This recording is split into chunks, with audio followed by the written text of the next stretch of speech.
Hello everyone, welcome back to Everlasting Summer. I bet you'll never guess what route I'm on now. I bet you guys have no idea. Yeah, we're on Slavya's route. And this is gonna be rough, a rough couple of days. Cause when it comes to Slavya and like Alyssa, I'm just not interested in like the characters at all, but maybe, you never know, maybe they'll grow on me. You never know. So let's get right to it. I'll try and read as much as I can, just to get through these characters as fast as I can. Whew. We can do this, guys. Let me get my cheat sheet ready. Everlasting Summer, detailed walkthrough. I forgot which day I'm on. I think this is the Mineshaft day. Yeah, it is. It was Slavya. Good morning. Have you seen Olga? I stared at her breasts. Yep, that's a good start. They had just mesmerized me too much the day before. Semyon? Slavya was looking at me worryingly. Oh yeah, I was looking at her naked yesterday. That's awesome. But I still couldn't manage to shift my gaze away from her breasts. Is something wrong? On the contrary, everything is just... Olga? I don't know. She wasn't here when I woke up. I finally managed to control myself. Fine, I still have one thing to do. See you at breakfast. Slavya smiled, waved at me, and ran away. I'll get my chat room on, I guess. I don't need the cheat sheet right now. Cheat sheet. Still, regardless, the morning was shining and beautiful. The bright sun was shining over the space. And time displayed Pioneer Camp Slavya, warming its residents and filled them with energy to spend the day productively, or in my case, to waste it in futile efforts to find an explanation for everything happening here. There was an unusually large crowd near the canteen. Well, of course, there was no other place in the camp that pioneers loved as much as the canteen, but why were they all crowding on the porch? I came closer to find out what was going on. There was a dead person, just like yesterday. Looks like all the camp had gathered at the porch. They were all the familiar girls. Olga, Electronic. Cool, huh? You like it? Okay, here we go. First thing of the day. Bus stop. Olga's house. That's where we need to go, guys. Where's Olga's house? Oh, forest is an option. Boat station. Is this Olga's house? Shoot. 17. Forest, and the forest is an option, guys. Olga's house. I'm guessing it's this place. Search with Slavya. Okay. Wish me luck. Also, hello, Tyler Cat. You won't be staying very long. You'll be doing things. Don't worry about it. Today's gonna be a chill day, Tyler Cat. But it's still a stupid idea. Got that? It's a stupid idea. If Shirk was hiding anywhere in the camp, he would have been found by now. Of course, assuming he wants to be found. So we hardly think I can help them. Together with this thought, I entered the cabin and stretched myself on the bed. Nothing good will happen if Olga finds me here. Stop. Enough. Am I just some trembling creature, or do I have rights? You won't be doing things, Lol. You'll be sleeping. Oh. You'll be sleeping, huh? You're just some kind of lazy person now, sleeping all day? 'Cause it's daytime right now? Especially where you are, 'cause I don't remember time zones? I'm joking. If you gotta sleep, then you better sleep. 'Cause sleeping, feels so good. It's 1 a.m., I know. I'm always teasing ya, about the time zones. The day was just as hot as the previous ones, and the only thing to do was to stay in bed and wait for lunch. I was just falling asleep when somebody knocked on the door. Come in! Slavya stood on the doorstep. Olga isn't here, is she? No. And what are you doing? she asked with suspicion. I looked over myself lying on the bed and said, "Lying down." "I can see that. But I heard Olga asked you to find Shurek." "Well, yes. And? What's the point? I'm sure she already turned the whole camp upside down." "Your dad's a bit sick, vertigo or whatever." "Aw, better fix yourself something." "Hello, Kurosoro. How are you doing today? How is life?" "Not much time has passed." "Why should we panic? You know, stuff could happen." Slavya looked at me thoughtfully. "Get up." "Do I have to?" I was so worn out that even the thought of going somewhere frightened me. "Yes, you do. Slavya is not a person who I could ever say no to." I stood up reluctantly and went out of the cabin with her. "There's really nothing here unless you want noodles." "Make noodles! Noodles are the best!" I love noodles. We stood at the doorway for some time, relaxing in the beams of the summer sun. Though I was rather frying. "Where shall we go?" "We have to look everywhere." "Great idea. Just great." The first stop on our route was the library. Slavya went to Xenia, sitting at the table, and spoke to her. I just stood in the doorway. I didn't want to communicate with this librarian any more than necessary. "Good. Skipped yesterday's stream?" "Yeah. You missed an intense day." "All of you did. Everyone missed an intense day." "But it's in the... It'll be like vlog. It'll be on the YouTubes. So you could watch it, rewatch it if you want to." A few minutes later, Slavya came back to me. "So? Nothing." She shook her head, as expected. The canteen. We still had time before lunch starts, so there were no usual crowd of pioneers. It was empty inside and outside of the building. While Slavya was talking to cooks, I was sitting and playing with the salt shaker. Some salt spilled out of the pot. Certainly I would be worried if I was superstitious. Strangely enough, he wasn't here either. It would be unexpected if she found him, for instance, in the refrigerator. The next stop, according to our plan, was the infirmary. "Hey, Selene, is it still summer?" "Yeah, it's still summer." There are 4 routes to go, though. So yeah, this'll still take a while, but I'm gonna read as much as I can. Just so we can get back to Pixelmon and stuff. 'Cause I miss Pixelmon. How are you doing today, by the way, Selene? How are you today? Are you doing good? I decided not to go inside and waited outside for Slavya. No results. There was the Pioneers football on the sports ground. It would be hard for Shurek to get lost among them. Finally. You're fine, you guess? You guess, so you could be better? I hope the could be better happens soon. Like a miracle happens and you win some awesome thing. You think he could be here? I think that's the first place people would have searched. Let's go in. Let's go in. Empty inside. Slavya opened the door and went into the next room. I followed her. This all seemed to me to be a stupid undertaking. This was strange, especially because it was Slavya's idea.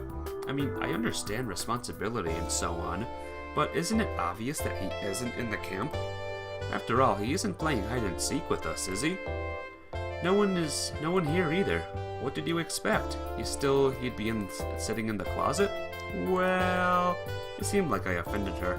Sorry, but seriously, I understand. But we have to check all possibilities. Okay, listen, what do you really think? About Shurek's disappearance? Yes. Maybe he went into the forest and had been caught by a forest spirit. She laughed at that. What a fabulous story. However, in this camp, you never know. Yes, true that, but now isn't the time for jokes. Cheer up, we'll find him. I hope so, Slavya smiled. Well, I still have some things to do. See you later. She left, but I was standing there for some time staring at the Cybernetics Club's closet. However, I was so inspired by Slavya's actions that I decided to continue searching somewhere else. Oh, can we just skip things? Boathouse. Maybe Shurek, rewind. Fast forward. Woo! Alright, I need the guide for this one, guys. Lana in infirmary. Just asking. Ulyana got candy overdose. By the way, Semyon, Slavya said and looked intensely at me. What? It seems like I lost my keys. Have you seen them anywhere? Sure, I sure have. Yes, here, I found them near the canteen yesterday. I wanted to return them to you, but forgot about it. I was really bad at lying. My cheeks were red, my eyes were wandering around, and hands were constantly shaking. Here. I was already preparing myself for an appropriate scolding, but Slavya only took the keys and said, "Thanks. So what have you come for?" I really need to change the subject. Does anything hurt? No, it's nothing. Don't ask about it. Excuse me. Good luck! Don't give carbon. And we'll eat the apple. I chewed on the apple. This is good, guys. We're fast forwarding a lot.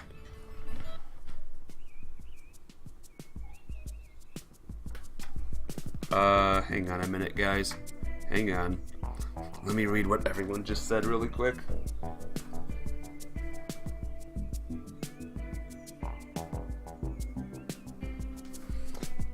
No, I have not gone to the forest yet. And yes, I've heard of Nutrigrain. I don't know what it is, but I've heard of it. Go with Slavya. I'll go with him. Very well, it's better together. Are you sure? I asked Slavya in a whisper. I wanted to be sure, but she didn't answer. She just smiled. I looked speechlessly at Slavya for some time. Why is she always helping me? Very good. Good luck then, both of you. It's cereal? Okay, it's cereal. I know what it is then. I remember now. We'll need it. The camp leader and the other girls said their goodbyes and went their own ways. I was quite surprised that they're treating our night walk through the forest to the abandoned camp as something normal. Well, it can't really be helped. Wait a minute, I'll bring a flashlight. A flashlight, sure. While I was waiting for Slavya, I had a strange thought. Why is she always so kind, sympathetic, and ready to help? Why did she offer to go with me to God knows where?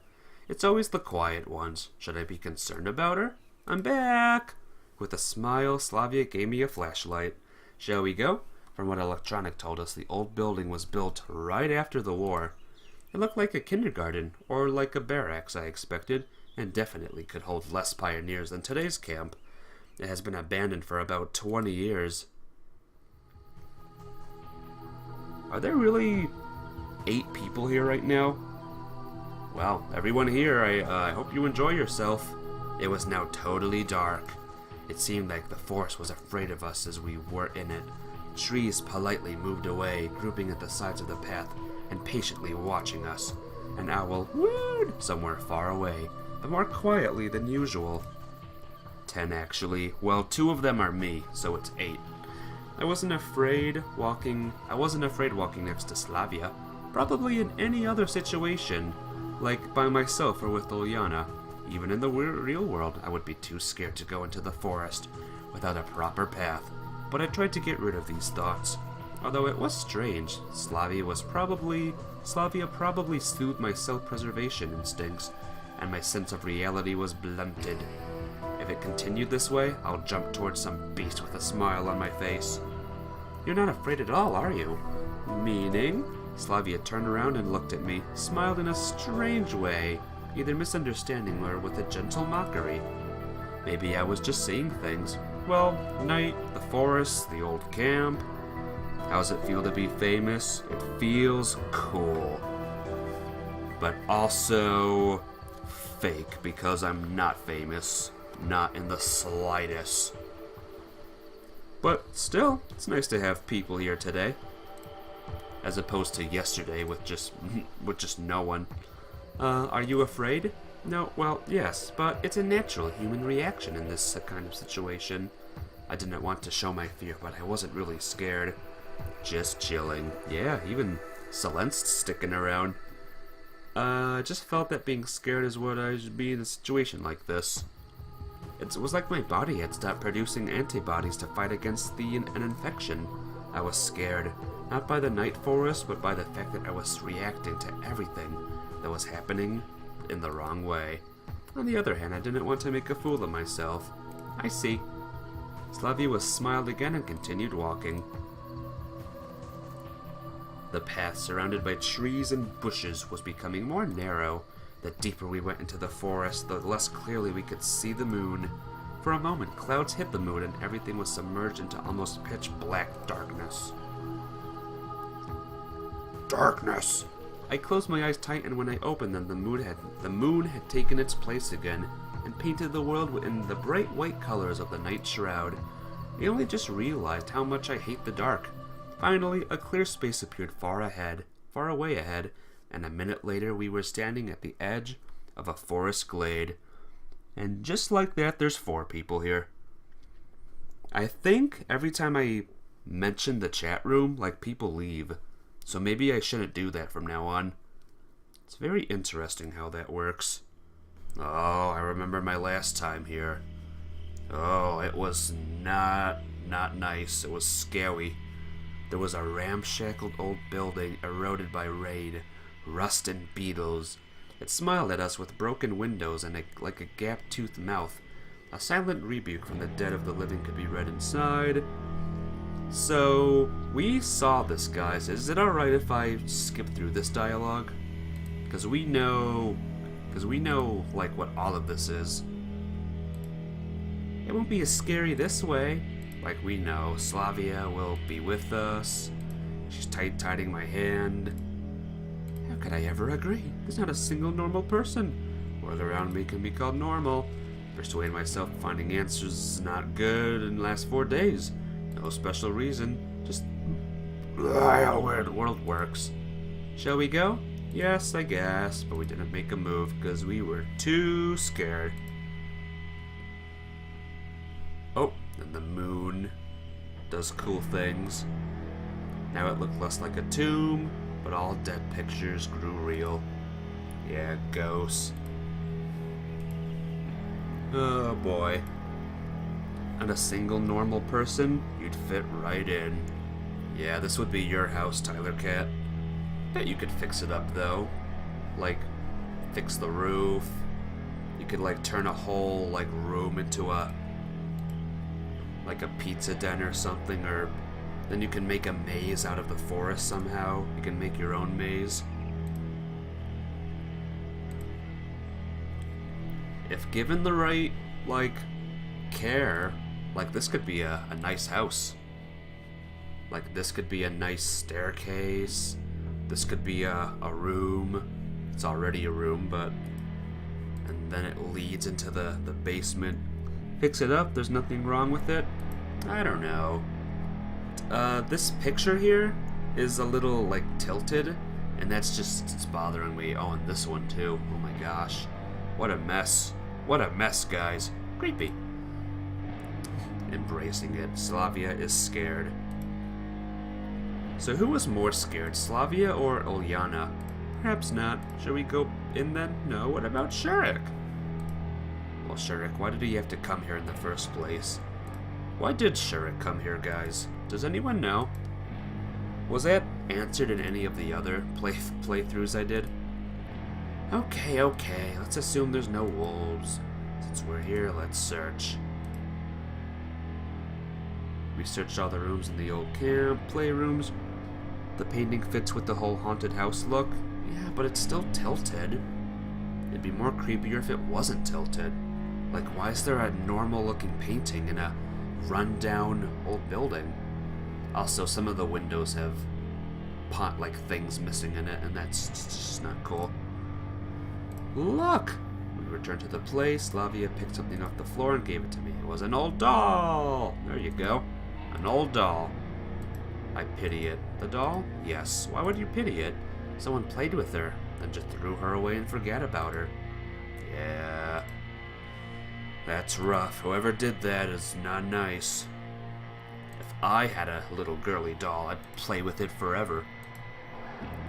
Stuffed a lion the same way that Slavya found the doll. He took him home, washed him, and was as careful with him as all the other toys. Oh, look at that. See, my guy, Semyon, took a lion home. You going to sleep, Tyler Cat? Alright. Thanks for stopping by, friend. I hope to see you soon. Are you alright? I'm okay. Just got injured and... Oh, look, trapdoor. Trapdoor, guys. We're not going down there. She only gave me a sad glance. Come on, are we playing as at Diggers now? What does that even mean? Common sense was crying out, I should not do this, but I'm gonna do it anyway, because I'm a big, stupid idiot. Yeah, we saw all this, guys. We know. We're just with Slavya this time. I think I heard about a bomb shelter under the old camp. Kurosawa, I know you're a huge fan of this game. Anyone who knows this game and loves this game, I apologize. I apologize. But, you know, we saw this. If there's any, like, really different dialogue, I'll read it. But this is the same as Ulyana's stuff. I'll read it to myself slowly. I'm actually reading and talking at the same time. Oh, this is new. This is new. See, it's Slavya this time and not Ulyana, or just me. Selena apologizes too for my just horrible behavior right now. We advanced slowly, holding hands. In the pitch darkness, the flashlight was not helping much. And occasionally, only occasionally, it would illuminate pieces of old newspapers and, yeah, again, we saw all this. I think the passageways are the same, though. Just keep going right. There's the massive metal door. God, this music is a bit scary, and I'm remembering yesterday. Did you see yesterday's, Selene? Did you see yesterday's at all? Oh, don't make that noise. If you want to see yesterday's stream, just look at the top stream. Or look at the last stream that I did of this. Wow, it's bright. Or if you want to see like a quick, he was doing something yesterday, I gotcha. Probably very important, like saving the world or convincing everyone to work on Trails to Zero faster. Or getting Trails of Cold Steel 3 in Steam faster. Because my god, do I miss those games. I looked around the room. Maybe there? The door won't open. What if he barred it from the other side? But why? Why is he here? Why, Shurik? Why? I pushed hard. The door gave a dull creak. Maybe this could work. I fumbled with it, considering how better to tackle the door. Let's give it a try. Loud noises, guys. You like loud noises? I like the loud noises. There's a corridor here. I wonder where it goes. Hold on. Took a dusty pillowcase. Let me catch my breath. Step down next to me. Turn off the flashlight. Yeah, let's wander around in the dark. That's fine. Plain creepy.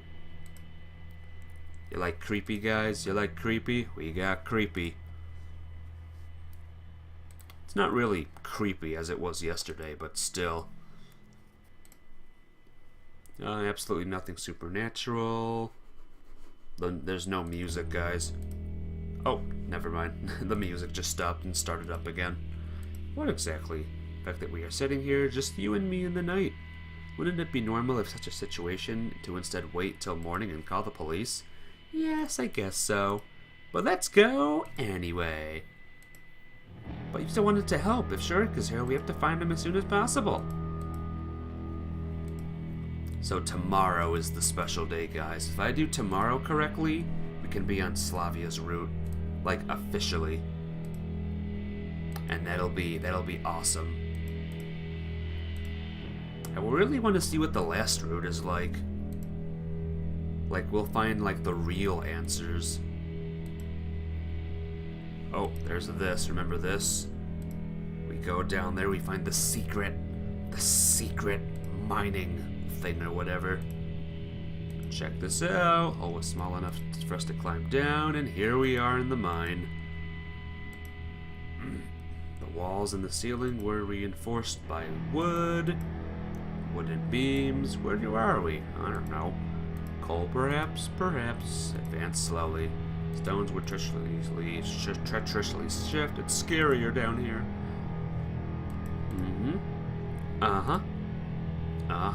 Chupacabra? That'd be cool.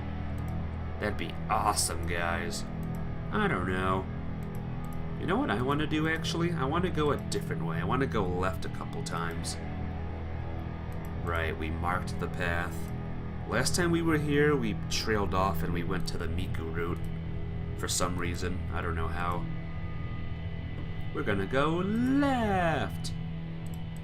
Left. Oh, this is new.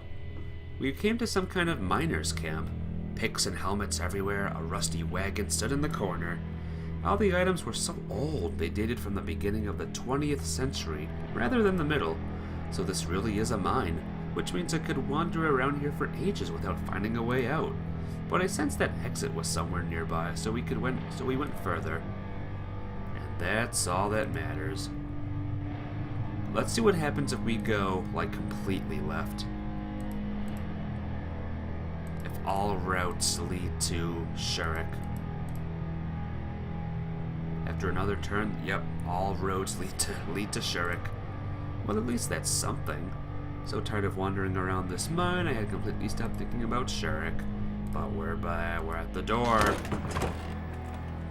Past the door, there was a small chamber, utility room. The floor was littered with empty bottles. Oh, I want to get out of here, guys. I want to get out of here.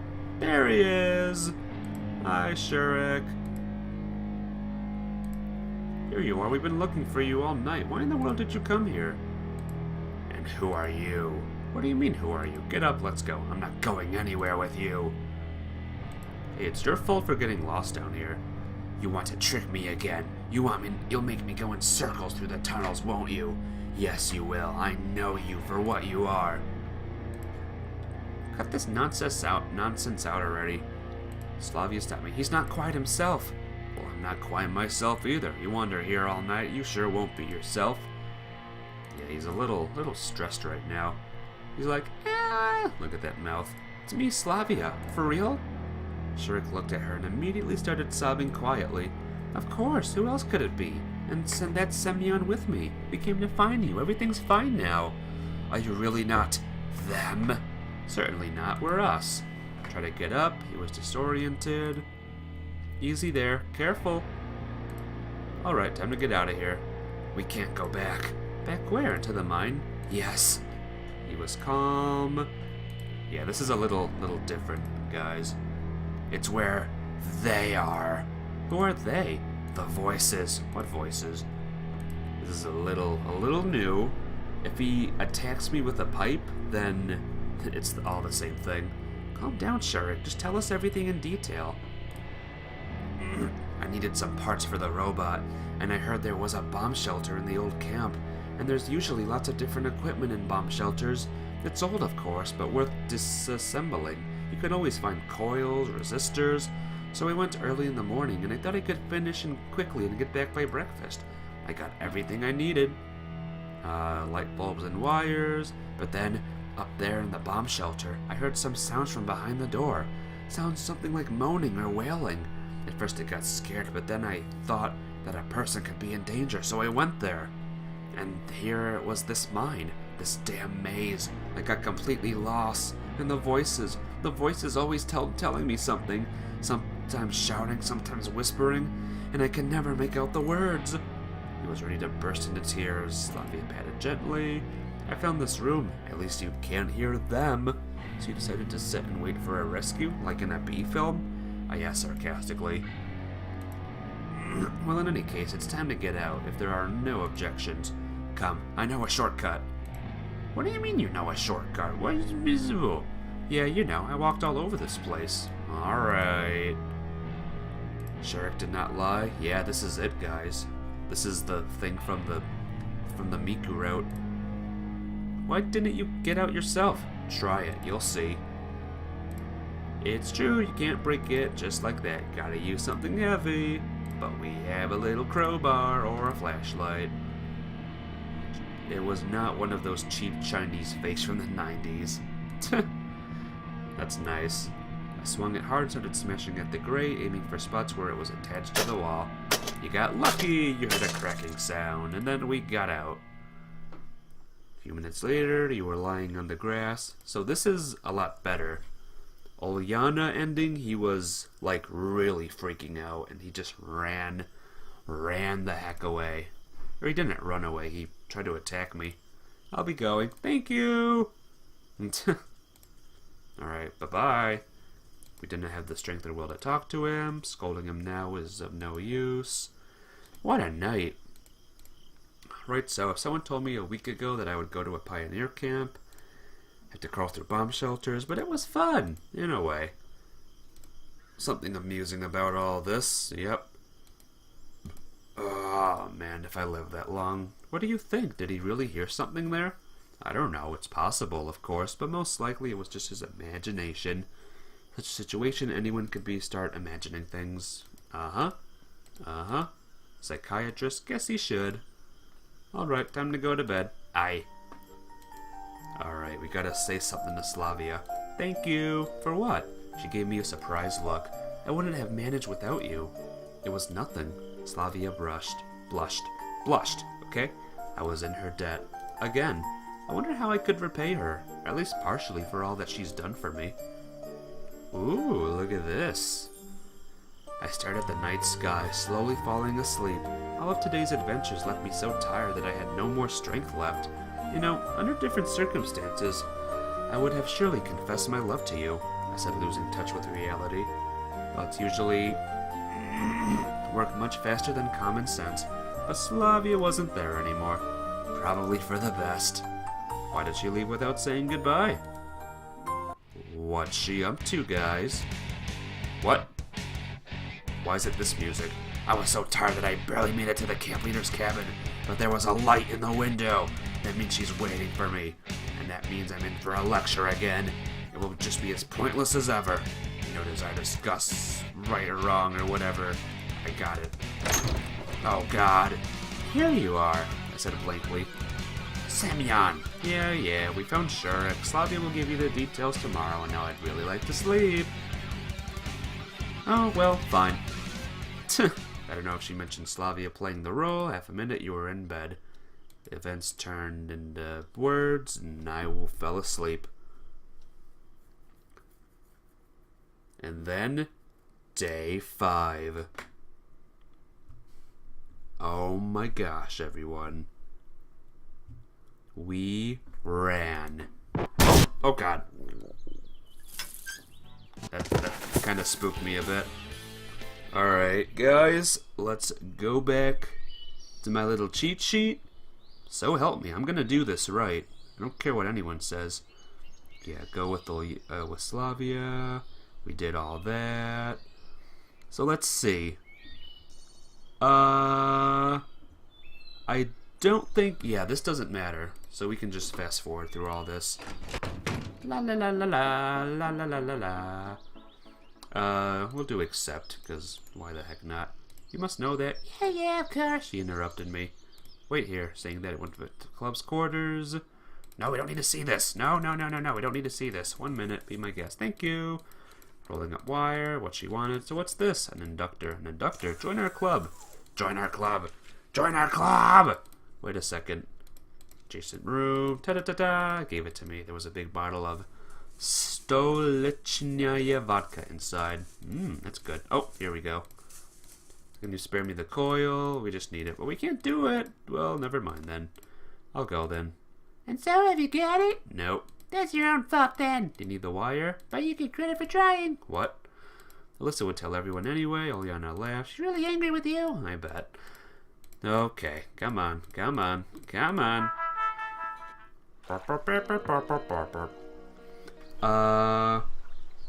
I can choose one destination. Okay. So I did a little mistake.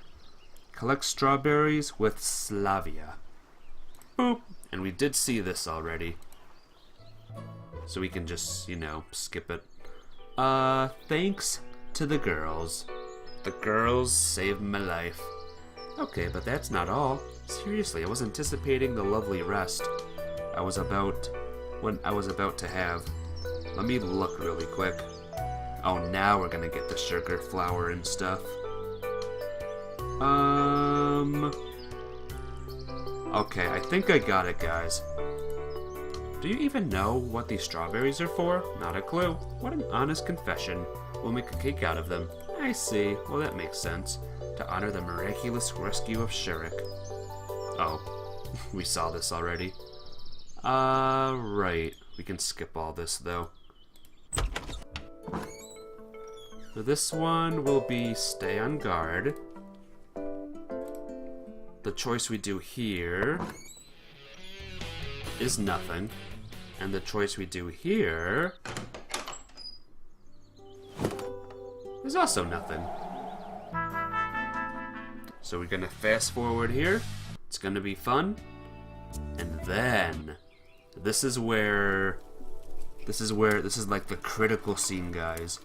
Lena and Alyssa arguing. Stay seated. Alright, I'm gonna save it here, guys. If this works, then victory. Victory will be mine. Go with Ilyana. Wait, no. Try to find Slavya. I'm really interested in where Slavya has gone. Though I also wanted to leave this place as far as I possibly. Here, let me get back to my chat room. My lovely chat room with my lovely chatmates. If not, to finally just lie down to sleep, then at the very least to spend some time alone, away from all these pioneers and Olga who just couldn't wait to occupy me with something again. I picked a good moment and fled into the forest. Night had followed onto the camp. An absolutely normal and unremarkable night. One of these nights when the dark sky starts stars or crescent moon don't trigger any special emotions, when the crickets chirping and the singing of night birds seem more like an everyday routine than a nocturnal chorus. I wandered around the forest with no special purpose, trying not to get too far from the camp.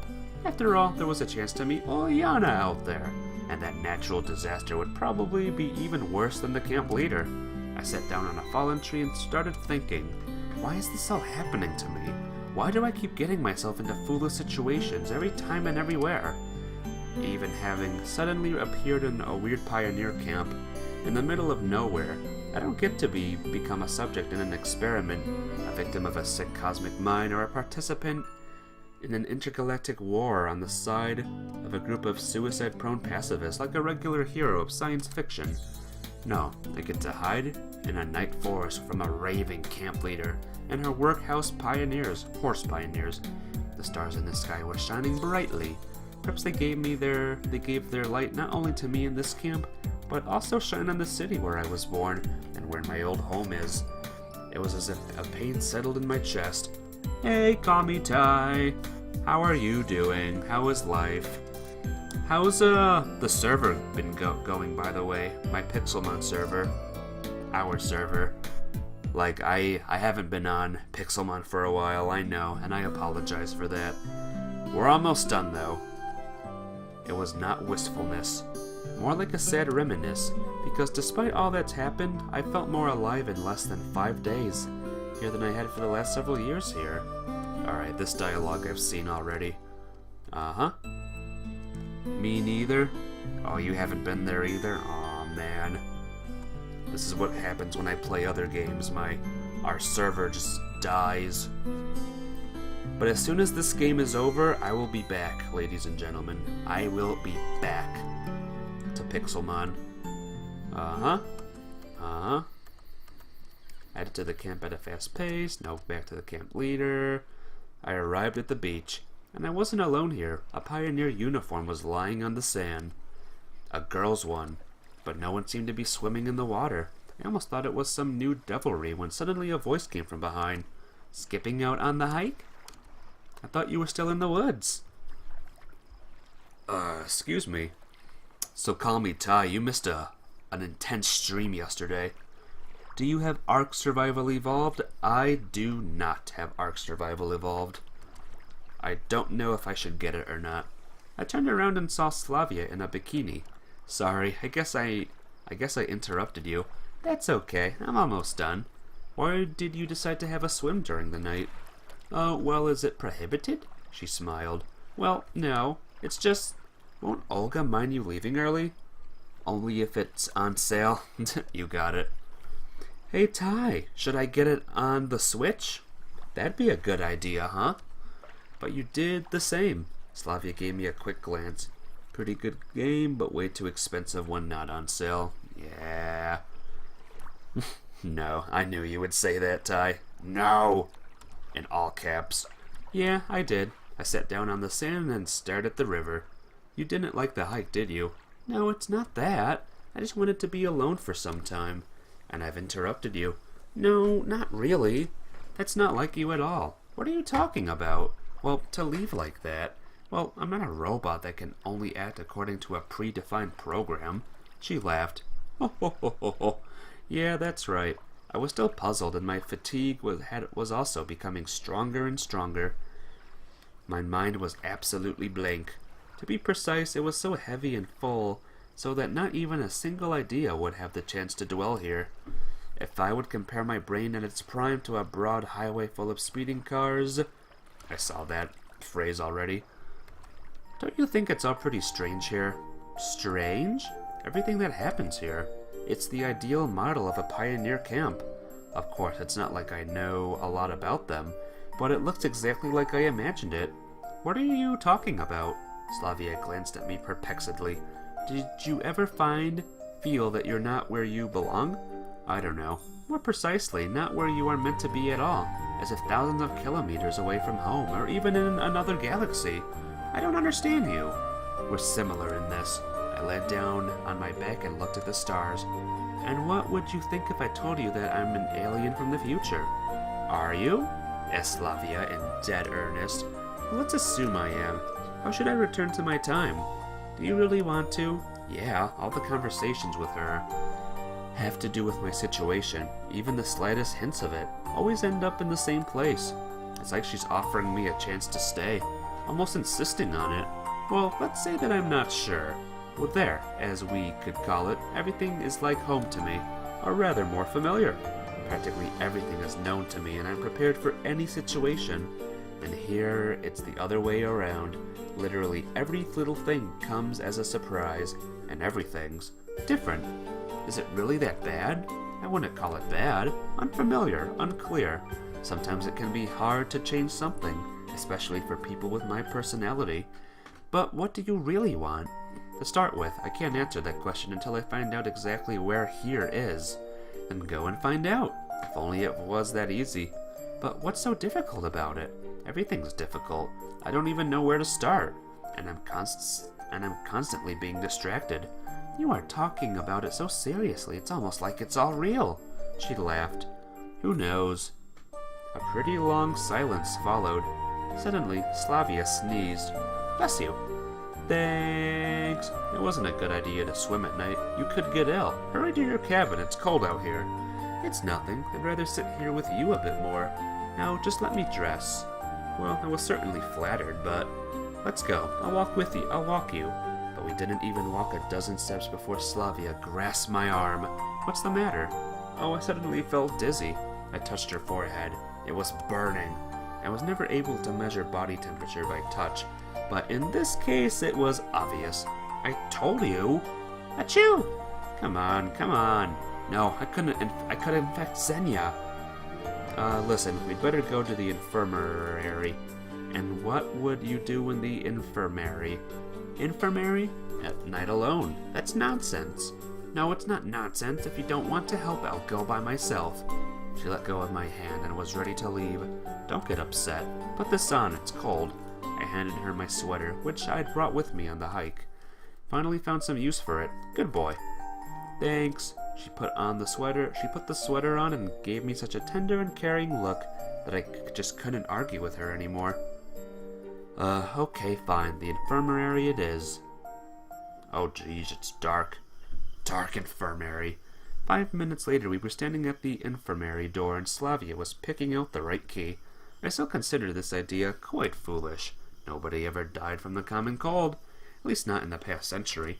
I couldn't see any good reason to spend the night in the infirmary.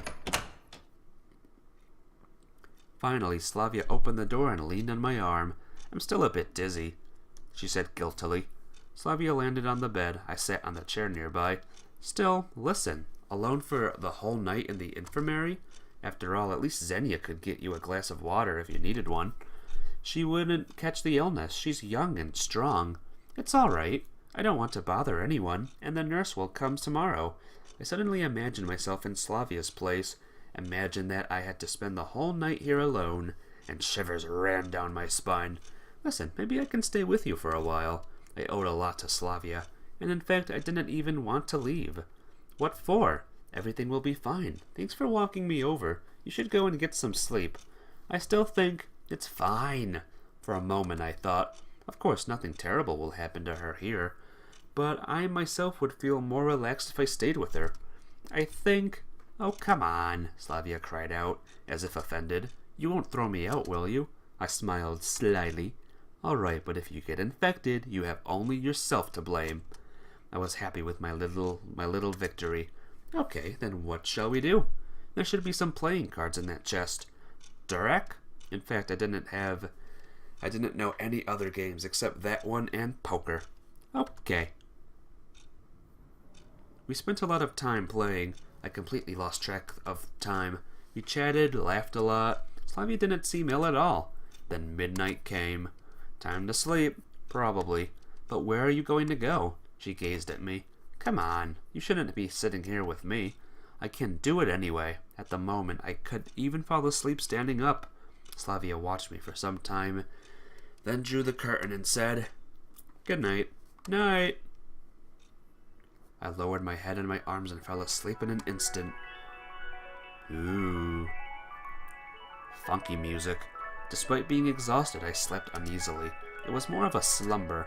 My awareness kept leaving me and returning again. The best possible state for dreaming something psychedelic. But number 410 drove past the room. It was snowing from the ceiling, and my computer's monitor suddenly rose from the middle of the table. Wallpaper blended through the walls. Rubbish piles arose through the door, and my old bed materialized in the corner. I was in my old flat again. The scenery changed to that of my hometown. It was like I was running through endless hordes of people, bustling in and out. And then darkness fell on me. Primal, universal darkness. Darkness! I jumped up in terror. I was sweating like a river. Rivers don't sweat. Slavya was looking at me worriedly from the bed. "Just a bad dream." I attempted to smile. "You were screaming." "Screaming what?" "I don't know. It was incomprehensible. The clock only displayed 0:30. "Semyon, huh? I'm freezing." Slavya was rubbing the arms of her sweater, shivering. "Hang on, I'll find a blanket." I searched through one cabinet after another, swearing to myself about how the damn infirmary had nothing to cover up the patients. "I'm sorry, there's nothing here." "Wait, I'll run and fetch something." "You don't have to. Would you just lie here with me? It'll be much warmer." She was absolutely serious. Her voice sounded so piteous there that for a second I was left breathless. "Are you sure that it is okay?" "So it's not?" she asked, blushing. "No, why?" Aww. Isn't this sweet? I love how Semyon always has just a blank look on his face.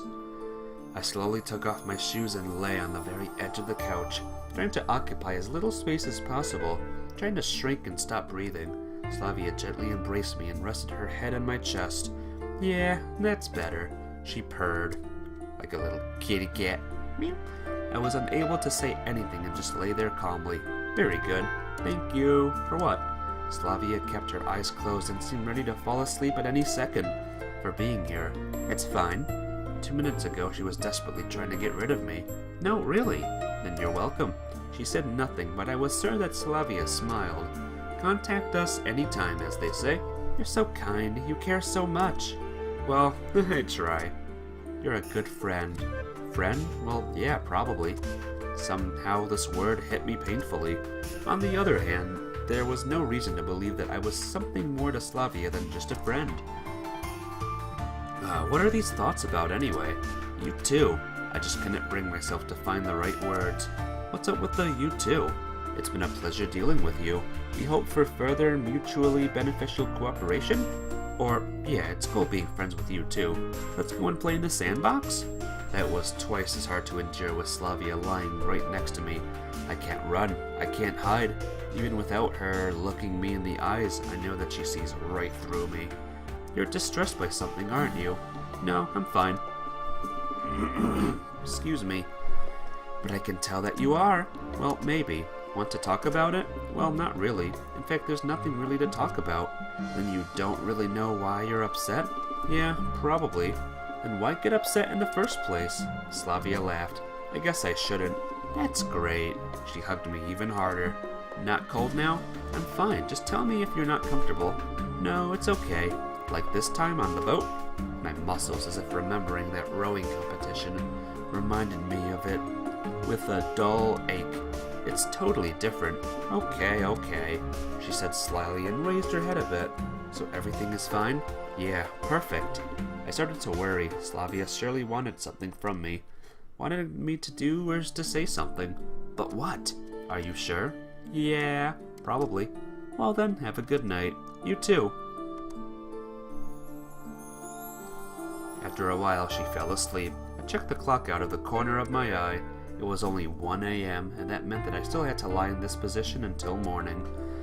I wasn't really concerned about my arm going numb, but just being so close to Slavia in such a dangerous proximity, I couldn't sleep at all. Various thoughts were invading my head. Did she really consider this whole situation normal? Blah!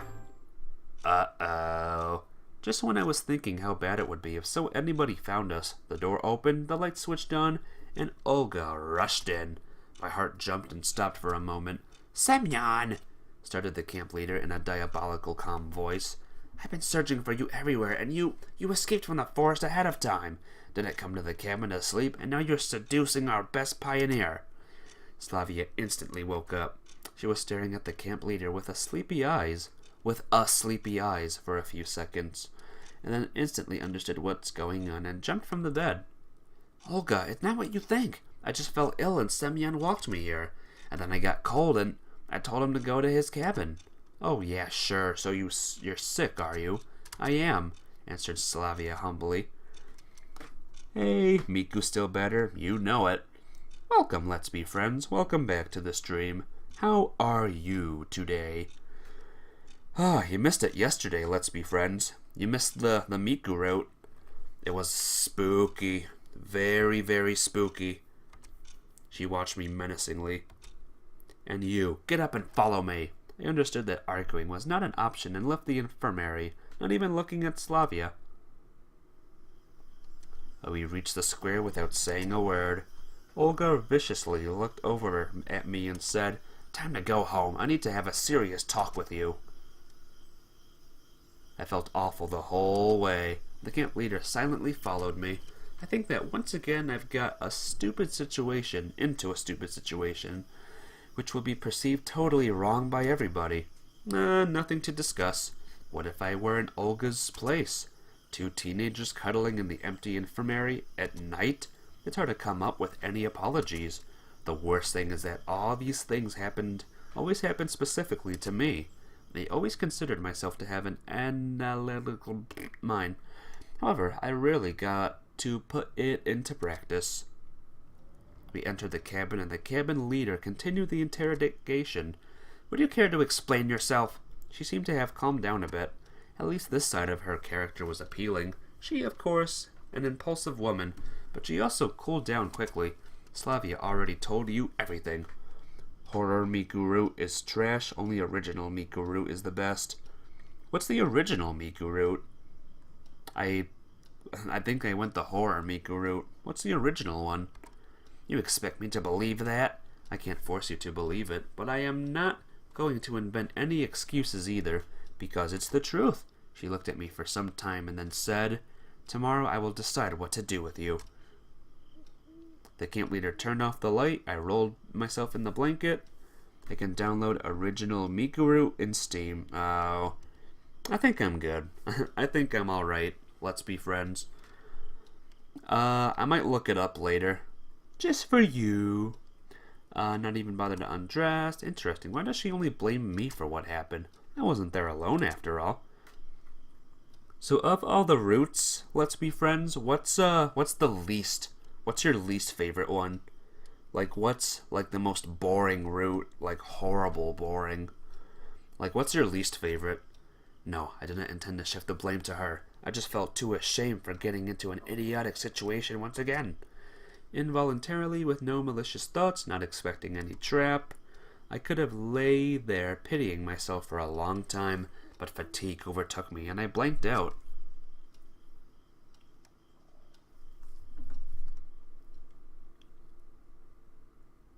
Day 6. Dun dun dun! Save, save, save!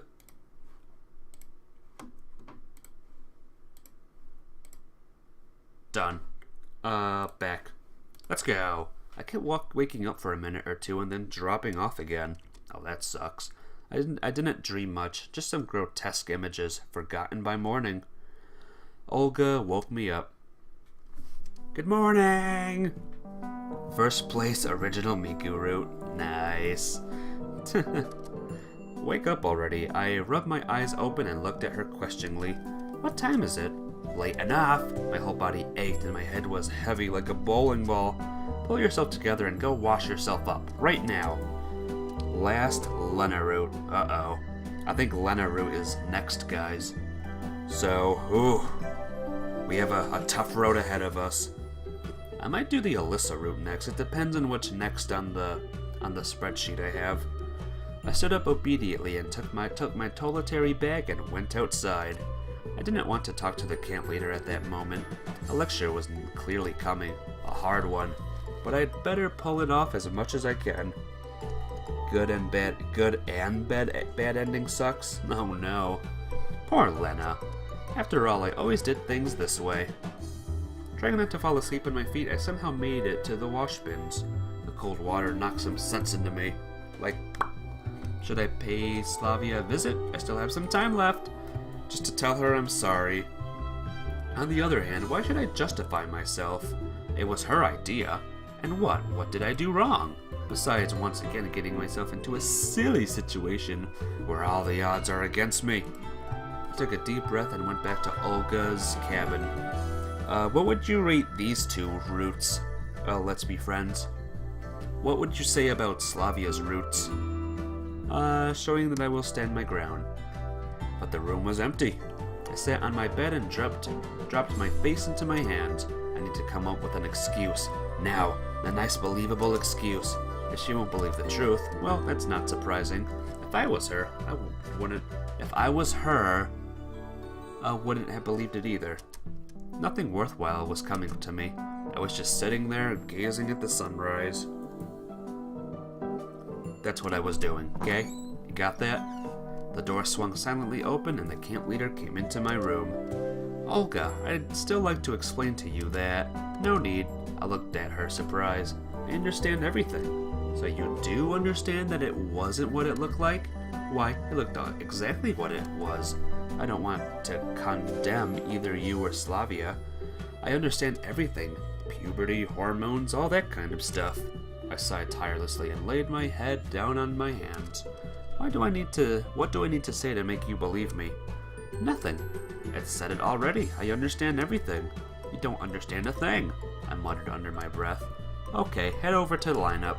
I stood up and dragged myself lazily along with her. But could I at least pay her a visit? Of course not. The camp leader looked at me with such a surprise, as if my question was something completely inappropriate. I've already warned the nurse not to let you in. Well, am I allowed to know how she is at least? Well, it looks like Slavya's actually sick. Yeah, I told you, you stupid... I didn't manage to ask how serious as it was as we reached the square already. Go and take your place. I took a place next to Electronic. So, what happened yesterday? He whispered to me. What are you talking about? Well, you suddenly disappeared. Well, nothing special. Telling everything to the entire camp was the last thing I wanted. After all, even if the camp leader got us wrong, then what would the others think? Though I've already started to think that it's not entirely wrong. The entire lineup consisted of a roll call, an announcement that the shower room is closed today for repair. That's cool. Finally, the pioneers ran for breakfast, chatting happily. I miserably followed them. Frankly speaking, I wasn't in the mood for eating at all. After hanging out near the canteen doors for a while, I turned around and headed away. I don't know how it turned out this way, but eventually the infirmary appeared from nowhere in front of me. Looks like my autopilot just kicked in. I stared at the door at a total loss. They won't let me in anyway. What can I do now? Should I wait for Olga's sentence if it ever comes? Should I wait until everybody in the camp knows? And that's even worse. Wicked glances from everywhere. The alienation. Let me just do a little savey save one more time. Boop. Back. That is what will happen for sure. No, I haven't done anything wrong, but in the enclosed circle of this bizarre society, such behavior would be treated, if not as sin, then as a serious deviation for sure. And that means that I've already got nothing to lose. I knocked without any hesitation. Just a moment. I pulled the doorknob, but the door wouldn't open. It's locked? In a few moments I heard the key turning in the keyhole, and the nurse appeared. Good morning, Pioneer. Hi, I answered confidently. Well, you know that you're not allowed here. Well, I do, but if you'd... Nah, that's not the way things work, she said playfully. A camp leader's order is an order after all. If you'd ask me, personally, I don't find anything immoral in your behavior, but okay. I'm good. I'm alright, guys. I just had to stretch. Maybe I can do something. No, you can't. I looked at her angrily, turned around and walked away with theatrical slowness. I didn't know what to do next. I just pressed on forward, punching the trees that stood in my way. I recovered from this burst of rage only when my hands were hurting badly and my lips were bitten until they bled. And the most interesting thing is that all my unbelievable awakening in an unknown pioneer camp had turned into the most trivial life drama, a drama as stupid as my entire existence. Yet again, I did something wrong, I thought something wrong, and they all got it wrong. Fine then, just let everything be. Olga Dima ba ba ba ba. Is that how you pronounce it? Oh, that is how you pronounce it. Olga Dima ba ba ba ba. I gotcha. I know that's not actually how you pronounce the name, but it's how I pronounce it for now. 'Cause Russian names are tough, guys. I'm already struggling with English. Nobody was near the canteen. I sighed in relief and took a place in the farthest corner, hoping that nobody would see me. Somehow stuffing my breakfast in, I was able to leave already when Miku dashed up to my table. You stay away from me. I saw your story. It was spooky.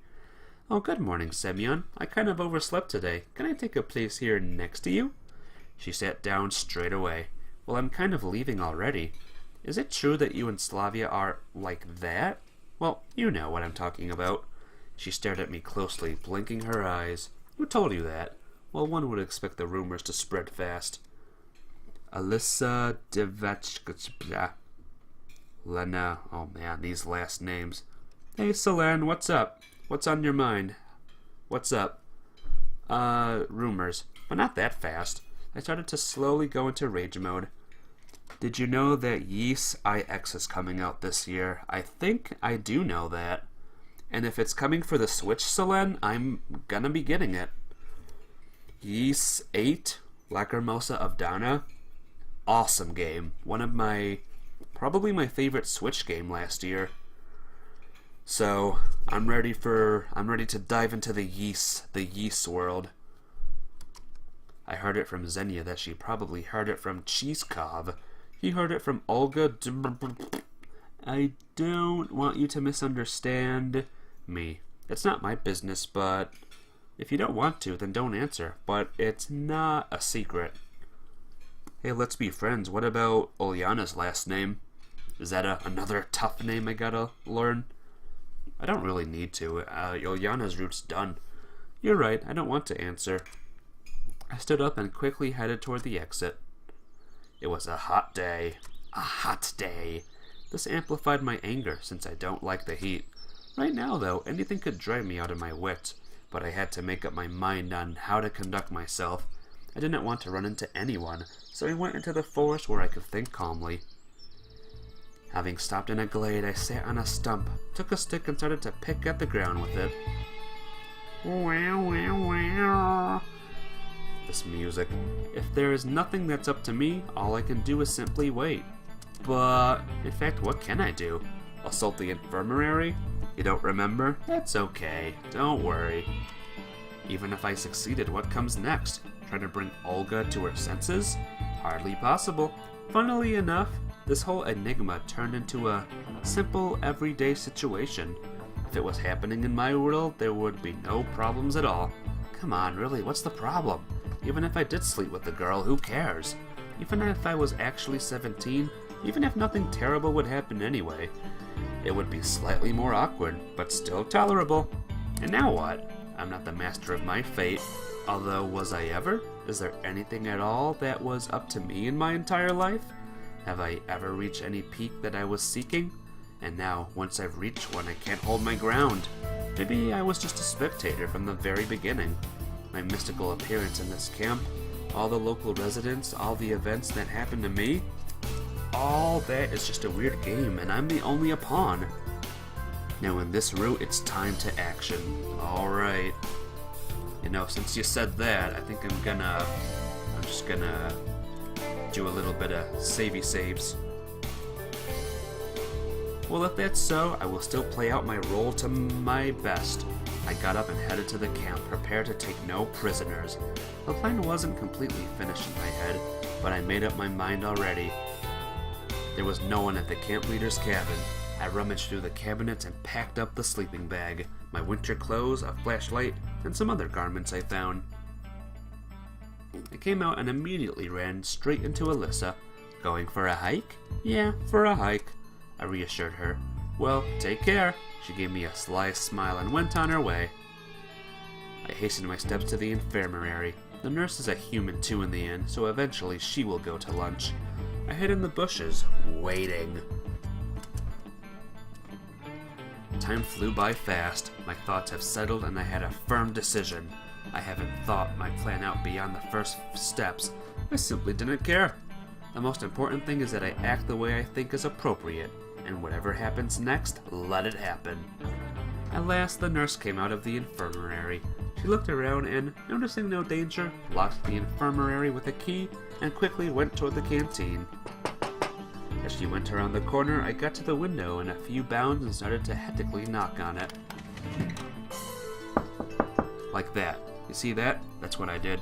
Slavya showed up soon. Semyon, what are you doing here? You're not allowed to... How are you feeling? I'm fine, but Olga told me to stay here for another day. She told me something completely different. Okay, get out, I said with confidence. What are you talking about? What for? She asked fearfully. Get out now, I'll explain everything later. She looked at me closely for a while, but then opened the window without further argument. I helped her to jump down to the ground. Okay, what next? Let's go. I grabbed her hand and made my way to the forest. Slavya stopped a few minutes later. Semyon, just what are we doing? What's wrong? Do you think that everything was right the way it is? No, I don't, but it will be even worse this way. Why? We have a right time to act the way we think is correct. Okay, but what will happen next? I haven't thought about it yet. Every step in my plan has gone quite well until now, but I wasn't keen on thinking even one step ahead. Take a look. I opened my bag and showed the things I took from the camp leader's cabin. And? Slavya looked at me inquiringly. I don't know. We'll stay in the forest for a while. Just show them that our opinion matters. But that's stupid and childish. Well, if you don't want to. She gave me a lamentable look. I'll do as you say. These words gave me the creeps, as you say. Nobody ever says anything like that to me. In any case, I think this is the best decision for now. Alright. Aw, isn't this nice? I laid. Did I finish the Miku route? Yes, I did, MTZ Gamer. I did, and it gave me my thrill, my creeped out factor. It gave me all of that. It was scary, very scary. So what are we going to do? I am on the Slavya route now, as you can probably see here. I don't know. I've never been so close to utter failure. No, I wasn't questioning my choice, but indeed, I had no idea what to do next. Also not Miku. Yeah, I did the scary Miku route. What would you suggest? It would be nice to have something to eat. Have you brought anything with you? And that was exactly what I'd forgotten. No, I haven't, I replied slowly. That's fine. We kept sitting in silence. I wonder if they will look for us. Though even if they do, they are unlikely to succeed. The forest is big enough. But food! By the evening I'll get hungry too. Okay, stay here, I'll be right back. Lena is best girl, says MTZ Gamer. We'll see. I do like Lena as a character. Her pink, purple hair. Yeah, that's her character, guys. Her character is purple hair. Where are you going? To get some food. Maybe we should go together. No, I'll be right back. I headed back to the camp at a rapid pace, leaving Slavya alone in the glade. I'm absolutely certain that she won't go anywhere and will wait for me. I wish I was as certain as that I'll remember the way back as well. Even if they hadn't started to look for both of us yet, then surely they'll have found out that Slavya is missing. So I have to move carefully and try not to get noticed. Nay, says MTZ Gamer. In general, every single pioneer was a threat now. Not only those who knew me, such an obvious kidnapping will surely be known to everyone in no time.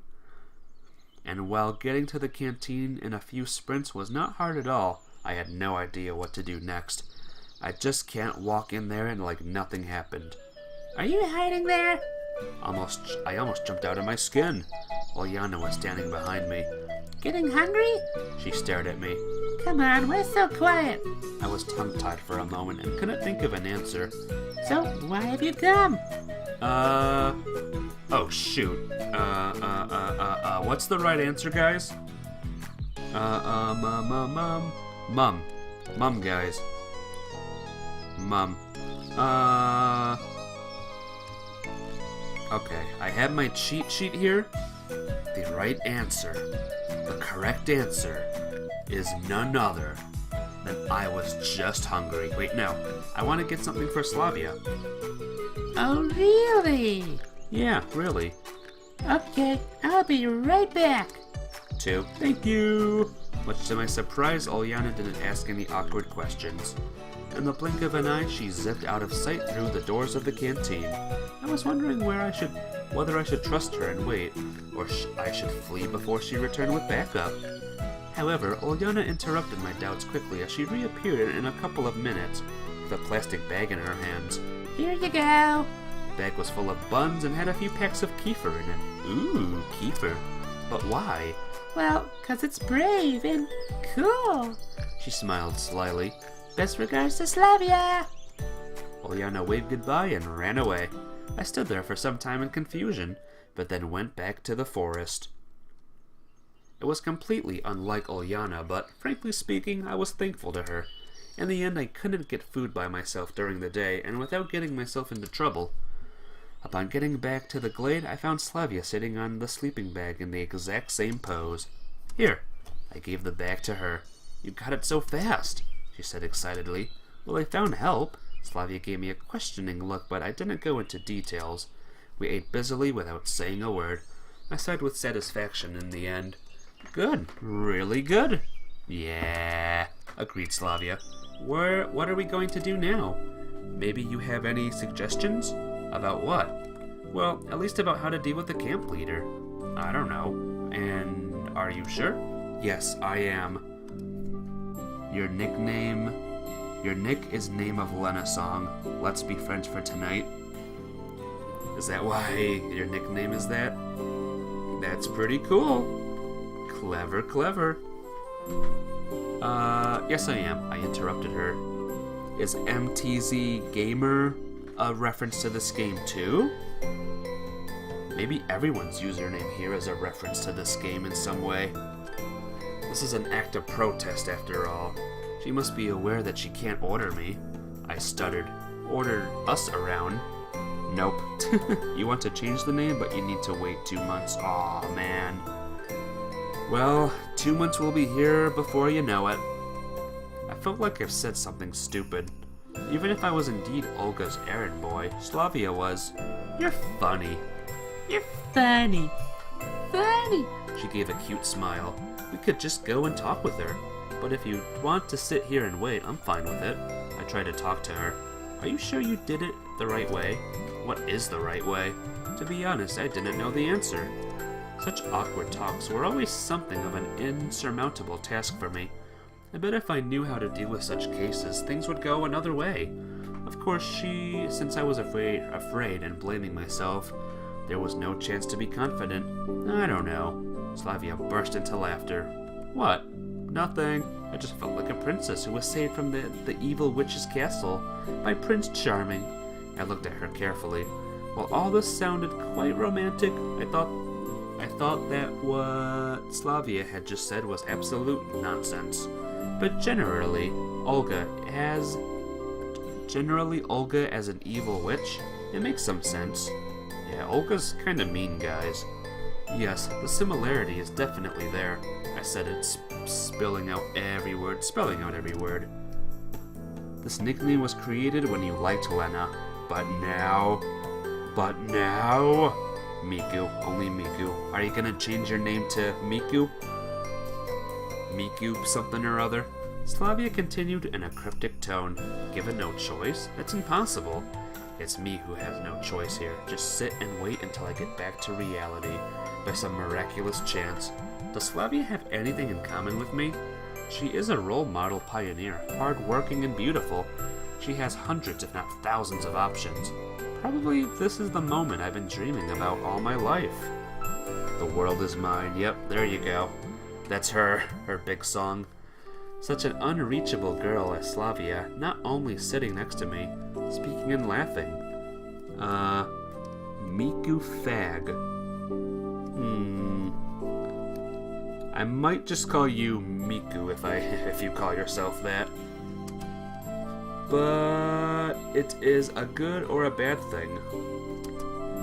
Because I don't think I can say that FAG word on stream. I don't think I'm allowed. That's not a... what should I do next? And there were more questions than answers. When it's hard enough to make a decision... Selena's disapproving of my word. To make a decision about my own life and take responsibility for my own actions. How could I do that for both of us? Before now I'd keep myself distant from such problems in the hope of everything resolving on its own, without my input. Only Russian understand this? I gotcha. But I couldn't act this way now. What does it mean in Russian? And not even because of the fact that heaven only knows where and in what time I was. You know, I could be wrong. Slavya looked at me inquiringly. We won't achieve anything indeed just by sitting here. And not just that, it's stupid and childish. You were right. And what should we do then? Let's go. We got up, I took the sleeping bag and headed to the camp, holding Slavya by the hand. Miku Liker or SMTH?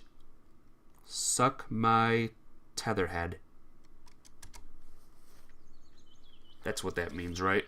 Soon we came to the square, where Olga was standing as if she was waiting for us. Long time no see. Something. Okay, I gotcha, she said angrily. Do you have something to say to excuse yourself? Gosh darn it. I don't have to justify. I don't have to justify? I guess, I don't have to justify. Alright, if this is wrong, then I will cry. I replied calmly. Oh, really? Okay then, so you think all of this is normal? Fine. 1111111. Wait, I have to choose the...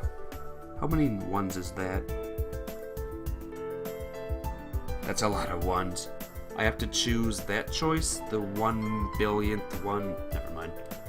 She paused for a few moments, then turned to Slavya. Go to your cabin. I understand that you're not the one to blame. Slavya didn't move an inch. She just lowered her eyes and held my hand even more tightly. Slavya!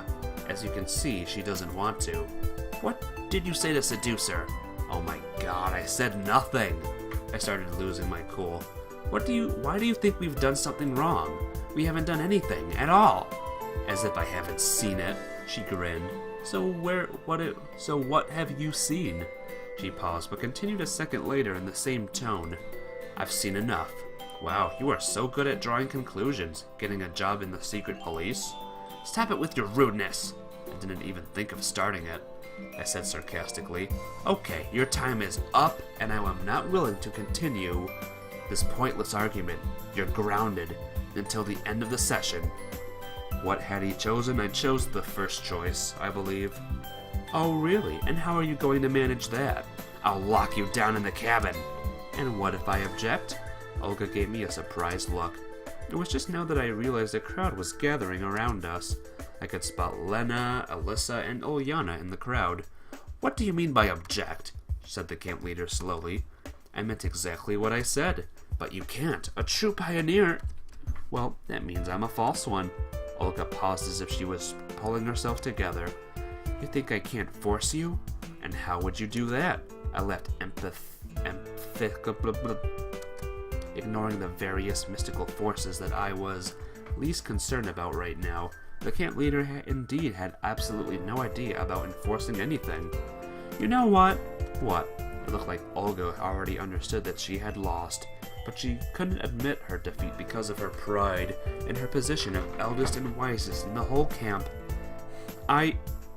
Komsomol was a youth division of Communist Party. Young people who failed to join it generally were treated as outcasts in the society. Is she gonna mention this thing? I'll send that report to your school. You won't be accepted to the Komsomol, so you won't be able to join the party.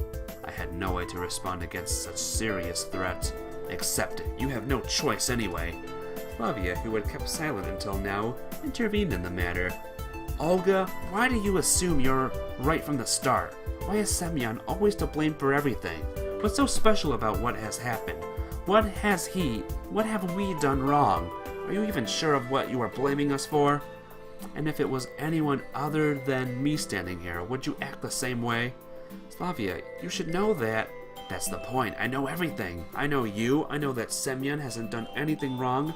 I know that you are prejudiced against him, without any clear reason, by the way, even though he is trying his best. Yes, it looks awkward at times, but I know he puts all his energy and his heart into it, and you're going to blame him just because he is the way he is? I was charmed by Slavya's monologue, listening to it without really getting whether she was praising me, declaring fists, or stating her opinion, which is probably prejudice. Dimitrieva. I know, I should say the name. But why is her name always, like, in full? Why can't we just call her Olga? I guess her exact words flew over me. Just the melody of her voice was enough for me. It hypnotized and carried me away from this sick woman and stupid pioneer camp, while calming and healing the wounds in my soul. Okay, I don't know what to do with you anymore. Olga, calm down a bit. But don't think that I approve of your behavior. She turned away, silence sliced through the crowd, and headed to her cabin. I expected a storm of applause like in American movies, but crowd started to dissolve quickly, and as the show came to its end, and Ulyana just winking at me slyly. Well, you know, we kind of overdid it. I looked at Slavya. She was smiling. No, not at all. I'd be arguing with her until late at night, and you nailed it right and clear. I wouldn't get the right words like that even if I had an entire week to think. Oh, come on. What? That's the simple truth, not a trace of lies or flattery. She gazed into my eyes and burst out laughing. I just said first thing that came to my mind, and then this is how it turned out. Your first thought is the right one. That's how the saying goes. I guess it is. I just noticed now that we were standing still holding each other by the hand. After feeling a bit awkward, I tried to pull my hand free from Slavya, but Slavya didn't notice me. Didn't let me. This gave me the chills for a second. Let me get a drink of water, guys. Nice drink of water.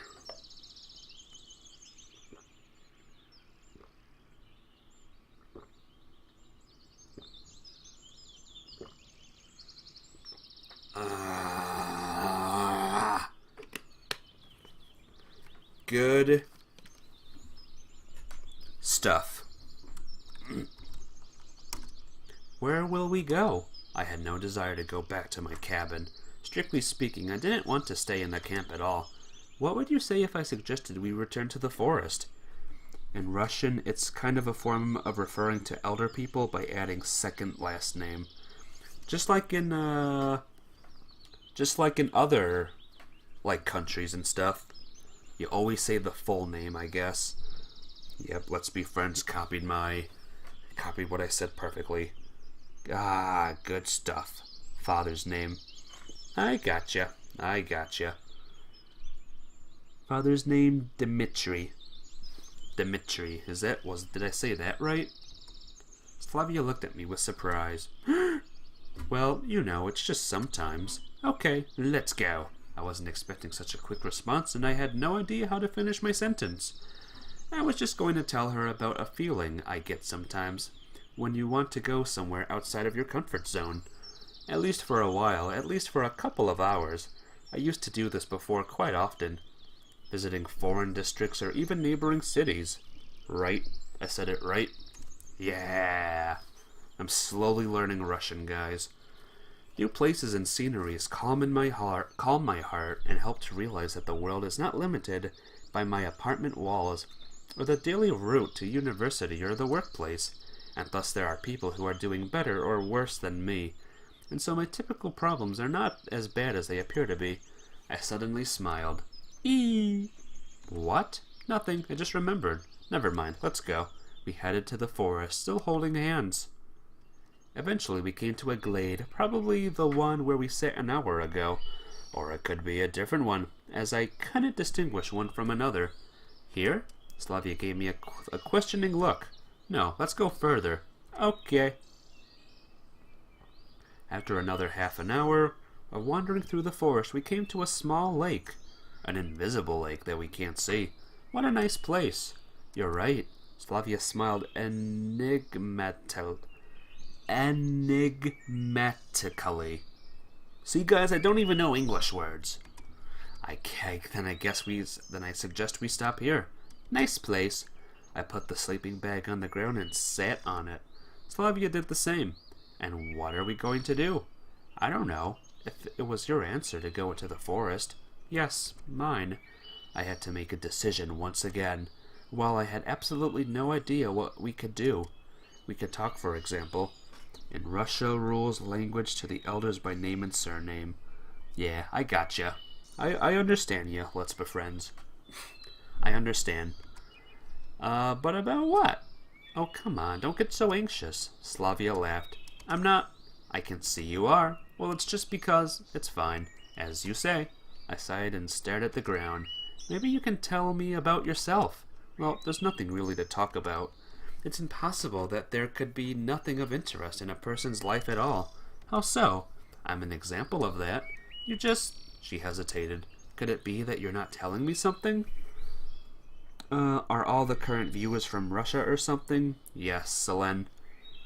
I don't know if anyone from America knows this game, but this is a Russian game. This is like a really popular Russian game. Like what? I don't know.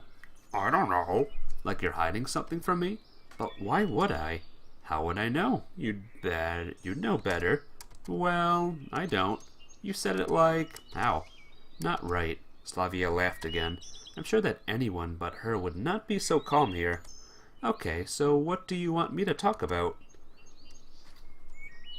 Yeah, what Let's Befriend said. I don't know what they said, but... Fun fact, your grandpa was a prisoner of war in Russia and escaped. Oh wow, really? He escaped. Is he still alive? That's pretty cool, Selene. The prisoner part's not cool, but the escaped part's pretty awesome. Right now, I was definitely sure that there was nothing interesting in my life at all. Okay, let me think. I made a smart face. When I was a kid, like 5 or 6 years old, I guess, there was a small hut near my family's country house. A solid one, made from wooden boards with tar paper roof, so it could be used as a bomb shelter in case of war. Oh. It looks like I don't know. Germany? I think, yeah, Selene's from Germany, I'm pretty sure. Suddenly fell off, and there were beds of strawberries behind it. And during those split seconds that I was falling, I thought, that's it, the Grim Reaper had come for me, and my entire life ran through my head. A life just 6 years long, but still. So I fell onto those beds, and obviously didn't feel anything, as there were plenty of soft ground there. So, that's the story. Slavya laughed. But that's so silly. I didn't think so at the time. And what about now? I don't know. I guess it is fine. Gosh darn it. Okay, we're good. Tell me something else. You'll call that silly too. No, I won't. I started thinking again. Also, I once fell into a pond from a bridge and almost drowned. Your stories are all... Slavya said in an annoyed tone. I told you there isn't much to talk about, so I told you the first story that came to my mind. Ne znаю. I don't know what that means either, but I'm sure it means something very like I'm a good streamer or something, or this game is lovely. Ah, speaking of which, the lake. Slavya looked at the water. Let's go swimming. I'm not really fond of that. I don't even have anything to swim in. Oh, come on. She gave me a captivating smile. Well, I don't know, really. Of course I was eager to agree, but I still hesitated. Oh, come on. Slavya laughed and ran off to the lake, unbuttoning her shirt on the way. Well, I stood up from the sleeping bag and slowly headed her way. When I came closer, Slavya was already splashing in the lake with all her clothes left lying around. Come here. Well, I'm not sure if I want to, I mumbled slowly. Come on, it's fun in here. She didn't seem to feel awkward about my presence at all. Well, I wanted to turn away at first. But here's the question. What is more appropriate here? If Slavya thinks it's okay and I act awkwardly, won't it offend her? But that isn't the most important thing right now. I didn't bring my swimming trunks. I guess that wasn't the most suitable excuse at the moment. So, neither did I, Slavya said with the voice of a level quieter. Time to action is coming? Oh no. Should I remove the screen or something? Don't be afraid. I'm not. There's nothing to be afraid of. So get in. I didn't know what to say. I probably wanted to comply, but with everything happening some other way, not in such a spontaneous and random manner. You say nope? Alright. Why is Slavya so friendly to me? Is there something more to it than that? Then I really don't get it. It's up to you, she said disappointingly. Only a hentai patch. Ugh, good. You guys can keep your hentai patch. Light the fire then. What for? Because when I'll get out, I'll need a way to dry myself. Oh, yes, fine. I quickly went back to the sleeping bag, picked up branches on my way. Collecting firewood wasn't a problem at all, but how do I light the fire? I had neither a matchbox nor a lighter. Like every educated person, I knew that it's possible to do it by rubbing one stick against the other, but I've never done this before. Well, I had no other ideas. I started to drill one stick into another slowly. I was lucky that sticks were dry enough, because otherwise I'd have no chance at all. Nobody is not banned for action in games. I'm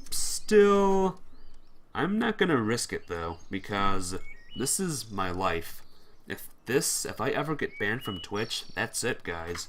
Game over for me. So, better safe than sorry. Actually, I was quite skeptical about my chances, but after just about a minute, some smoke appeared and a faint fire flared up, dying out a moment later. At least it was clear that I could handle it this way of starting a fire. It took me another 20 minutes of suffering, but in the end I had a small fire burning next to the sleeping bag. I was throwing more sticks into it lazily. That's how it turns out.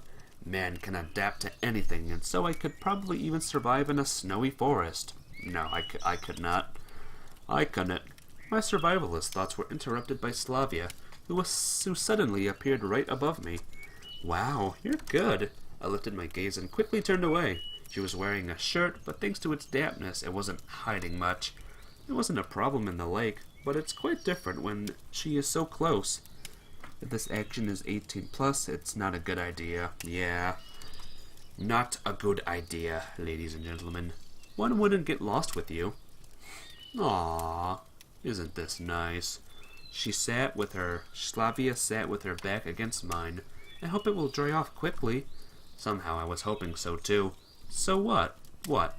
I asked with a muddled voice. Tell me something else. I don't know really.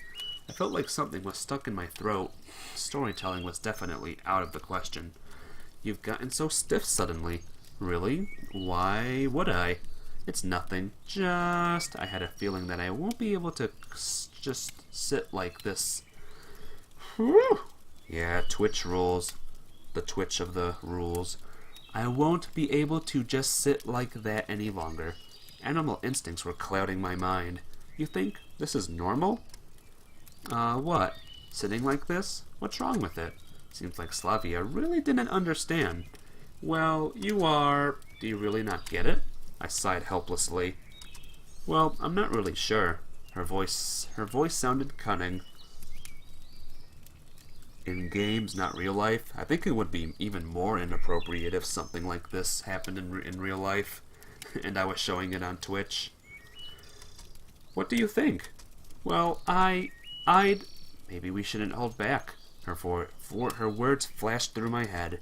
She's giving her consent. Something wonderful happened between us. Something that I couldn't even dream of 6 days ago. Maybe here it is. The reason for me being in this camp? That was amazing. Yeah, for a while we just lay close to each other. It's getting chilly. Hang on. I unfolded the sleeping bag and we got inside together. Slavya rested her head on my shoulder. Mind if I take a quick nap? I just feel so tired. Sure, go ahead.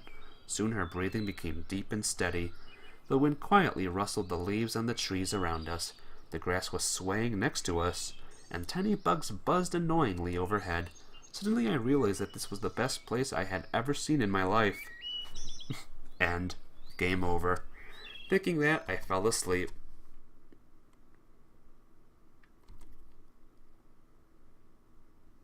I opened my eyes and saw the top of an oak roaring above. Yeah, no action scene this time. Was the action scene, did we skip it, or is it still gonna happen? A strong wind has risen, chilling me to the bone. The full moon was staring right at me. Night has fallen. I couldn't really tell what time it was, but it didn't matter much. Slavya was still asleep. I tucked the sleeping bag around her cozily, got dressed, and headed to the lake. Can I add links with photos of Slavya in chat? I would rather... Like, what kind of photos? If it's inappropriate photos, then I would prefer no. I would prefer not. If it's good photos, like of Slavya just normal, then that's fine. I was really thirsty and there weren't any other options available. Besides, I don't think the water here is poisonous. We're not around Chernobyl or anything. At least I want to believe that. Woo! I scooped up some water and eagerly dipped my face into my hands. The water tasted so good that it felt like it came from a spring, not a lake. Turns out it was poison after all, and I was dead. Game over. My reflection stared at me, blurred in the water and touched by the moonlight. It seemed to be smiling. Weird, I didn't even notice.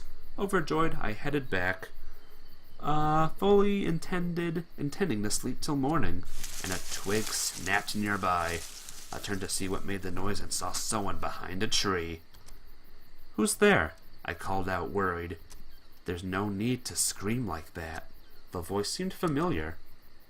"What? What are you doing here?" I came closer and saw Lena. "What are you doing here? Taking a walk? At this time?" "Well, what? I can't?" Let's Be Friends says not normal.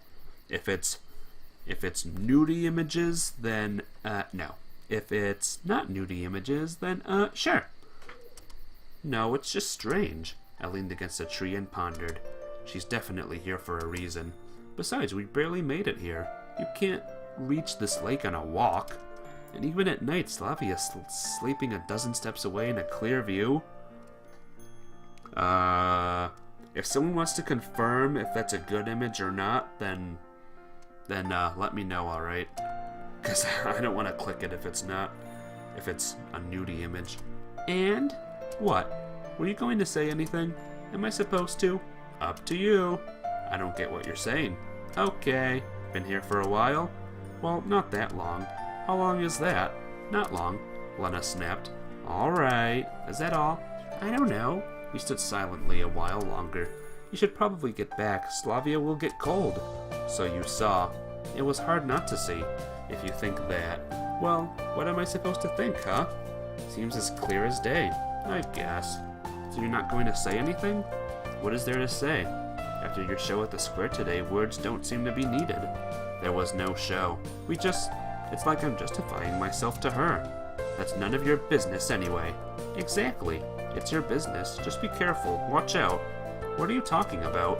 If everything comes to you so easily, you probably won't value it much. Though you should. I don't get it. Well, like Slavia. Bam! This time it's magical. And then you do it another time and another. And then you get tired of it. Maybe. Lena paused. That's what I'm saying. You need to cherish what you have, even if you don't put much effort into getting it. If you think I'm treating this as like a game, you are totally wrong. I don't think that, but it's possible. Besides, how about staying out of the things that are none of your business? I am just giving you advice. I don't remember asking for it. I think you should pay more attention to what you're doing and planning to do, so you don't feel like any torturing regrets later on. Look, this is starting to sound like a threat. Huh? It really is. Oh, is it a bad image? Bad link? Yeah, MTZ Gamer, no nudie pictures, please. None of that, please. Please and TY. Well, maybe so. Lena said mysteriously. So you... No, not at all. Not now, to be precise. It's alright, but no more, alright? I know some people like this sort of hentai stuff, but it's not my thing. I prefer, this right here. Just a normal purple-haired girl. Pigtails. Purple hair. She added in a whisper. Lena turned and headed into the depths of the forest. I didn't stop her. When she was almost gone from sight, I noticed something in her hand blinking in the moonlight. What a strange girl. I sighed and returned to Slavya. The warmth of her body kept me from the cold of the night. I hope I was keeping Slavya warm as well.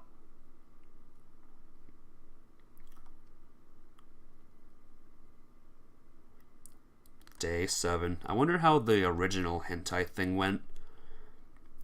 Oh, Semyon, can you sleep with me and keep me warm? Yeah, I will. I will, Slavya. Alright, thank you very much. Whoa, Semyon, what's that penis doing there? Put that away. Oh, come on. Not fun fact, something shiny. Knife. Oh, jeez. Lena is the same character from Yuri from Doki Doki. I remember Doki Doki. Knives. Yep, I remember. Oh, man. Rays of sunshine. Obviously the sleeping bag was warm, and it hadn't had enough time to be covered with hoar frost. But still it was a novelty for me to spend the night in the forest. Carefully, in order to avoid waking Slavya up, I got out of the bag. The fresh morning air finally dispelled my drowsiness, and the serenity of last night swept over me. I guess it was the happiest moment of my life. Intimacy, tenderness, love, passion, all those emotions interlinked in me during those short hours. I looked at Slavya and she was beautiful. Her face was set in a motionless expression of absolute tranquility and peacefulness. I guess that's how angels sleep. I had no wish to wake her up. I just sat down by her side and observed the way the morning began. Nature, the fresh dew, light wind, dancing tree leaves, and patches of sunlight on the water used to be alien to me yesterday. The concrete jungles of a huge city, which were the only forests I'd known before. And if someone had told me that I could just sit and enjoy things like that, despite the night cool and annoying mosquitoes, without computer or internet, I definitely wouldn't have believed them. Good morning! I looked at Slavya. Morning, did you sleep well? Better than ever. Me too. She reached out and kissed me. Like that. It was a big, mighty kiss, like that. The kiss seemed everlasting, just like the summer! And I just dissolved in her. Hello, Antonov, Sasha. I like your smile. Welcome to the stream. How are you doing today? On this lovely, whatever today is day. Having breakfast would be great. Slavya finally spoke, letting go of me. Yeah, I guess so. Do you know what time it is now? Time to get a watch! What are you talking about? I don't know. I hope the canteen is already open. I'm so hungry. Me too. We got our things and walked to the camp, holding hands. The canteen was indeed open, and strangely, we were its first visitors. It wasn't a surprise that breakfast wasn't all that luxurious. Oatmeal, 2 eggs, dried bread, and watery tea. That sounds delicious. Go, get out of here. Get out of here. You know, I never liked the local food. Me neither, to tell you the truth. Slavya laughed. But there is no choice, and it is quite good on an empty stomach. That's right. Unlike me, she was eating carefully. How is it in Germany? MTZ Gamer asks. How is Germany right now, Selene, by the way? Is it warm or cold at the moment, like it is here, kind of? You can't understand me because you do not know English. Oh, I'm sorry. I'm so sorry, Antonov. If I knew any Russian, I would speak to you in Russian, but I barely know English right now. Pretty okay, cold and snowy. Oof. You should play this game, Selene. Because you can escape to summer during the cold. That's why I'm playing this now, because it's cold and summer. Did you have a lot of Dutch people buying fireworks near your city? Asked Ty. And I was dropping porridge on my shirt and spilling tea all over myself as usual. Do you always eat like this? Anything wrong with that? Because you need smooches from Russian ladies? Yes. There you go, Selene. See? Number 1 reason why you should get this. I think it's free on Steam, too. She just laughed. Oh, no, not always, but it happens when I am really hungry. Of course, I can be more civilized. Well, I can try at least. No worries, it's nothing. Soon we finished breakfast and went to the exit. No sooner had I noticed that we were still the only people in the canteen than Olga appeared on the threshold. Oh, it's you. You're not living close enough to the Dutch border. I gotcha. I understand. No fireworks this time, then. I won't ask where you spent the night. So, is it? The camp leader was obviously embarrassed. Good morning to you, Olga, Slavya said with a bright smile. Yes, morning. Okay, just don't forget to pack your things. We won't. What does she mean? Some hike again? I asked Slavya when we left the canteen. No, today's the last day. Have you forgotten? It's the menu music. Last day of what? Last day of the term. To say that her words struck me as dumb was an understatement. How? Why?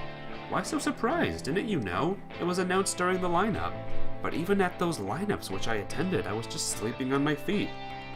No. Now you know. Slavya smiled naturally. And what should I do? Her words stirred a mass of emotions inside of me. On one hand, I'll get out of this cursed camp at last. I might get some answers. -30 in Russia? Oh, I hope not. I hope it's not that cold. But this, anyway, everlasting summer. Yeah. This is a good game. I'm enjoying this game. On the other, I have just found something very important to me, and now I have to let it go? Let it go. Sorry. What do you mean? Oh, nothing. And when is the departure? In the evening at 5 or 6 o'clock. Well, still a lot of time. Yes, but I have some things to do. And I should find Xenia. She might be worried since I was absent for the whole night. Oh, well, worrying is so much like her. See you at lunch! Slavya gave me a kiss Slavya gave me a kiss on a cheek and ran away. Which cheek? Which cheek? I gotta know! I kept standing at Canteen's entrance. I had absolutely nothing to do, nothing to pack, so the only thing to do was to wander around the camp until evening, and think. I would give anything to be able to empty my head for this 10 hours. A voice pulled me out of my trance. Hello! Electronic stood before me, as merry as usual. You too, I replied, absent-minded. You know, the whole camp is talking about you. I guess I know why. So you did it already? He asked, giggling. Do you really think that concerns you? Well, no, Then keep quiet. Leaving him alone with his speculations, I walked to the square. Why does he behave in a way that drives everyone mad? Although it's possible just me he maddens. Blah, blah, blah, blah. I was completely immersed in my thoughts, not looking around, and didn't notice Miku until she bumped into me. Oh, sorry, I should be more careful. I was lost in thought, and didn't notice you. You know how it happens. Oh, and hi. Excuse me. I looked through her and kept walking. Oh, Semyon, wait a second. What's up with Slavya? Tell me, it's so interesting. It seems that everyone in the whole camp except me knows about it. No, not that I'm curious, but since everything is all so serious, saying that she is not curious is like denying a universal truth. Everyone's guessing Selen's location now. Not sure if that's a good idea or not, but you know what? Go for it. Have fun. Nothing special, I answered without turning back. Well, if you don't want to. I tried to isolate myself from the outside irritations, so Miku's other words passed by. The square scenery was soon replaced by the beach. Luckily, the juvenile gem of the Soviet pop scene wasn't around. I took a place on the sand and started gazing at the river. Why on earth is the whole camp so interested in my relationship with Slavya? In my world, nobody would have said a word. At least not out loud. At least you don't hear the things that they say behind your back. For now, I was ready to endure gossip, just as long as I don't have to report to everyone about my private life. The sun was rising higher and higher, and I was nodding off. My eyes were already closed when I suddenly heard someone sitting down next to me.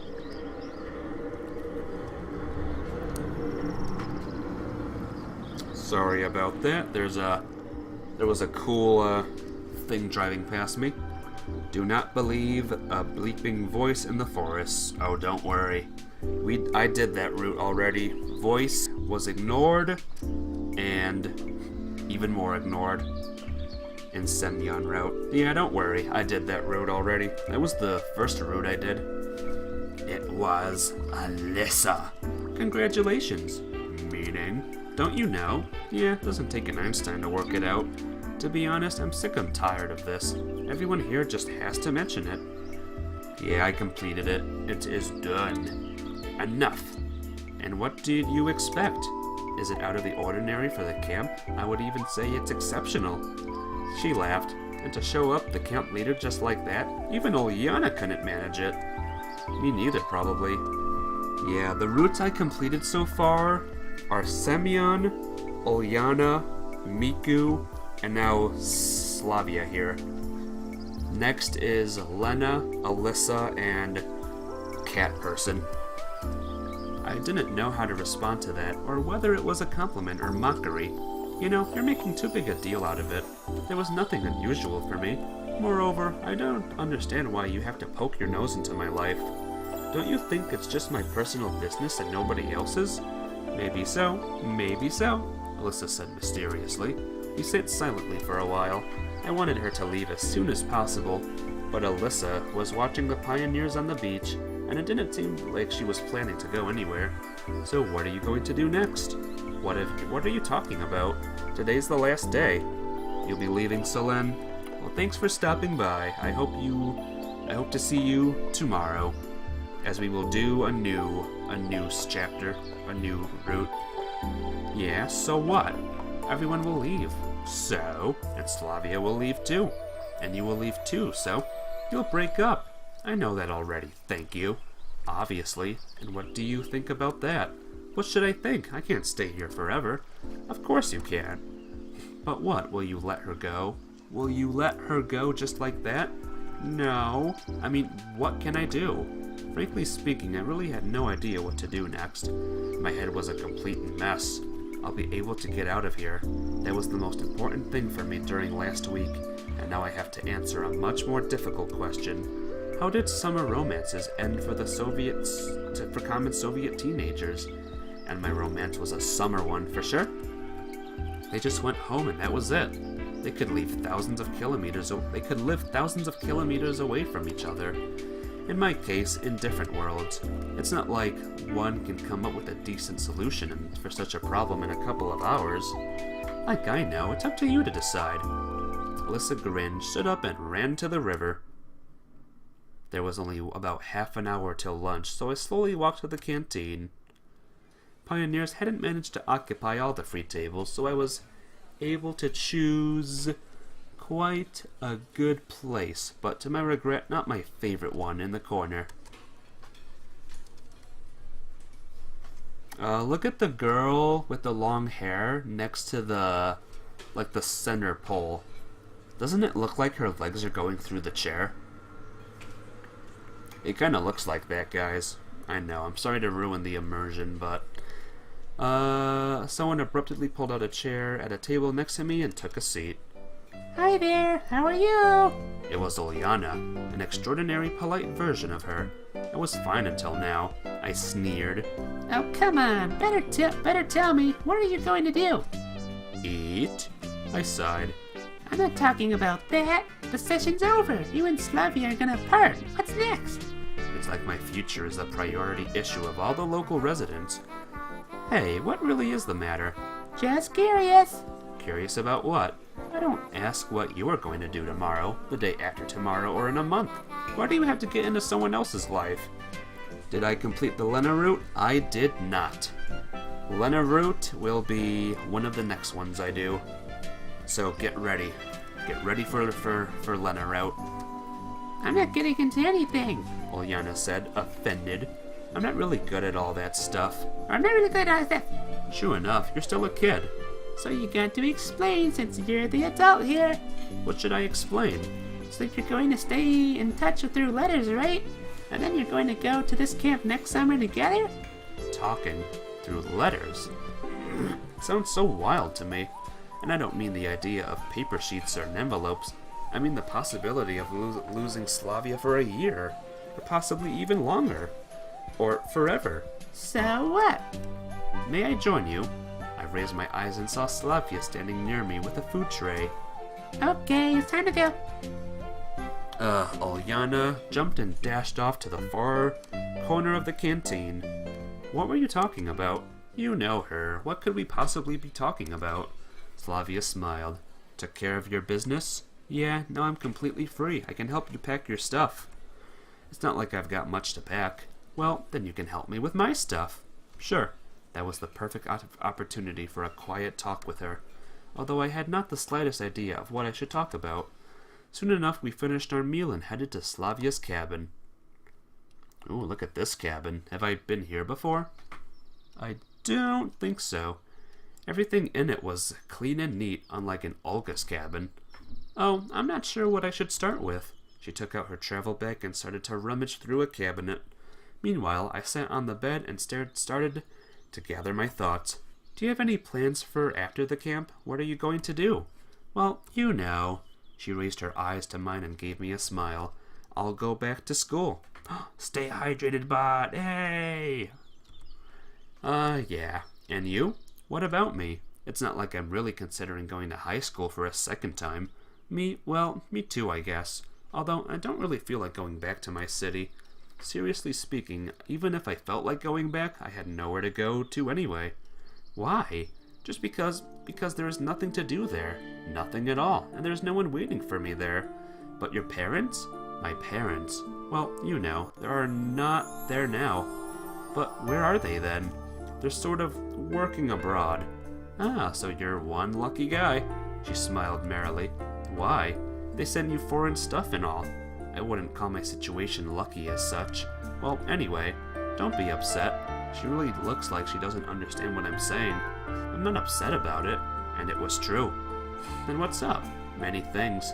For example? Well, for example, I was about to begin a vast outburst about my situation and my wish to not part with Slavya when the door was flung open with a bang and Xenia entered. Ah, there you are. Yes, we're packing. I see. It's a good thing I didn't come 10 minutes later, or I would have disturbed your packing. Slavya blushed and kept on stuffing her things inside the bag anxiously. What's up, heroic lover boy? That form of address gave me the creeps. What? Nothing. She stared at me intently for some time. Watch it. No more than just yourself depends on your choices. I didn't reply, and with those words, Xenia left the cabin. What did she mean? I think you can never know for sure. And yet, well, I wanted to talk to you about it myself. I was able to start, but then... About what?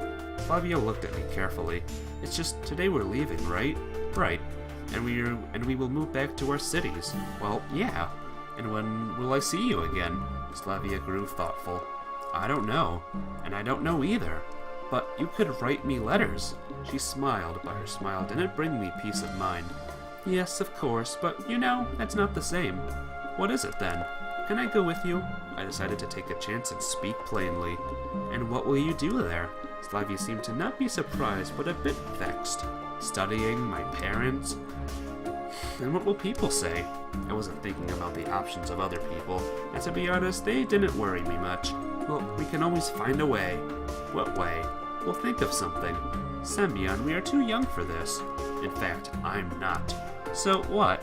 Maybe after some time. How much time do you need? A year? 2 years? 5? You say it as if... I don't know. She seemed confused. So everything that happened here was just a holiday romance? I started getting angry. No, of course not. Just... what? I'm not ready to discuss it right now. Let's talk about it later. When's later? We have only a couple hours left till departure. Slavya said nothing and continued to pack her things. I'd expected almost any kind of reaction from her, but not this. In fact, she just pushed me away. It turns out she doesn't need to continue our relationship, so I'm not that important to her. You think it's only complicated for you. It seems to me that it's hard for you too, but for some reason you don't think so. And what if I told you that I don't have a place to go back to? That since last Monday there is no more life for me, and I have to start from scratch? I don't know. That doesn't sound very reasonable, and it shouldn't, but it's true. And then what? Please explain. I came to this camp by accident. Actually, I'm from another time, perhaps from another world, from the beginning of the 21st century, and I'm older than I seem. I don't really know how I got here. Slavya stared at me but said nothing. The moments dragged on endlessly. I waited for her to laugh at me, to call me sick, or something even worse. And why are you telling me all this? She finally asked quietly. I want you to understand my situation, but it just sounds stupid. Of course, if I were you, I would react the same way. And what do you expect from me? I don't know. I just felt that I need to confess. I'm not saying that you're lying and I don't think you're crazy, but you have to understand, I can't just accept it. Yes, I understand. I just thought that it would help you to understand my situation and my motivation for my actions. It didn't, to be honest. I sighed in frustration, and my opinion hasn't changed. But you'd better be off. You need to pack your stuff or you'll be late. Let's talk later. I wasn't going to argue. If Slavya hadn't changed her mind after my confession, then it's pointless to press on right now. Distressed, I shuffled off to Olga's cabin. The camp leader stood at the doorstep and looked like she was waiting for me. Why are you so gloomy? Did something happen? No, nothing. Just came to pack my things. Oh, come on, let it out. You might feel better. Well, how do you think I can prove that I'm telling the truth to somebody who doesn't believe me? Are you absolutely sure that you're telling the truth? Absolutely. Bad end? This is the bad end? Are you really? How? I did everything right, though. Then perhaps they might just need time to consider. Except there's no time left. Then I don't know. She shrugged her shoulders in dismay. Well, it's something at least. I tossed my winter clothes into a bag and headed for the bus stop. If a couple of days ago I'd seen the Icarus standing at the gate of the camp and waiting for pioneers, I would have been the happiest person in this reality. But right now I wasn't in the mood to rejoice. There was still plenty of time left until the bus departure time. I sat down on the curb and buried my head in hands. Why so sad? Oh, so the thing lied to me. The cheat code thing. Not the cheat code, the walkthrough. It lied to me, guys. A familiar voice pulled me out of my thoughts. Just had a fight with Slavya. That's the Icarus. The lovely bus, you could say that. And what's the reason? She doesn't believe that I'm an alien from the future. I smiled ironically. I wouldn't believe it either, said Lena seriously. If I were in your shoes, neither would I. It's not a big deal. You'll make up from a quarrel. Yeah, but there's not much time left to. Left to what? To make the right choice. After a while, the whole camp assembled together at the bus stop. Everyone's here? Began Olga. You're leaving our camp today. Yeah, I saw this already. Hope that you'll remember your time here, and stuff will happen, and life will continue anew. Yeah. Hold back your tears. Complete nonsense as usual. This is where I met Slavya. But now we were going through a tough time, and what will happen next is absolutely unclear. Icarus. How am I pronouncing, how's the U pronounced in Icarus? So I didn't care about whether I'll miss the places Olga or not. Unlikely. Yeah. Let's sit together. Okay, she said quietly. I even thought that I saw the shadow of a smile on her face. It's nighttime, immediately. The bus flew across the expanses of my new world. Outside fields followed forests, and then calm rivers and highlands. I felt as familiar with all this as if it were my own homeland. Anyway, the surroundings were the least of my concerns now. I was trying hard to find the right words to start a conversation. We'd just been sitting there, probably for a couple of hours, but all attempts to strike up a conversation had ended with one-word answers. Forget about what I said before. I don't want to make excuses or say that it's not true. It's just now, the most important thing to me is you. I understand. She looked at me carefully. Even if I sometimes act the wrong way and talk nonsense, regardless, the main thing for me now is to be with you. You're gonna have to pronounce the whole word for me, so I say it right. I just see an I, not Icarus. It's all the same letter to me. I makes the I sound no matter what you do with it in my silly American language. Yeah. I understand that I acted too recklessly and planned stupid ventures, but we can try to make everything right together, you and me. Slavya was still gazing at me. Do you realize that it will be difficult, that you can't just run blindly into the dark? Because that will be so many problems that we won't be able to solve. Yes, I understand that now, but for you I am prepared for anything. She didn't say a word, but just kissed me gently and put her head on my shoulder. It definitely meant yes. I didn't want to bother her anymore. Let her sleep. The point is that Slavya finally understood me, understood what she means to me. She realized that I'll do anything for her sake, and even if I'm overreacting or deciding too early, she's ready to pull me on the right path, the path that we'll walk together. Except, not really. Night started to claim its rights and the bus settled down to sleep. Not I, you. So, Eucharist? Is it Eucharist? Is that what you mean? At first I tried to fight it, but is there any use in enduring and wasting my efforts when the future had finally become crystal clear for me? My eyes shut just for a moment. Forget good end. It's the good end. Day, bleep, bleep, bleep. Or day, ...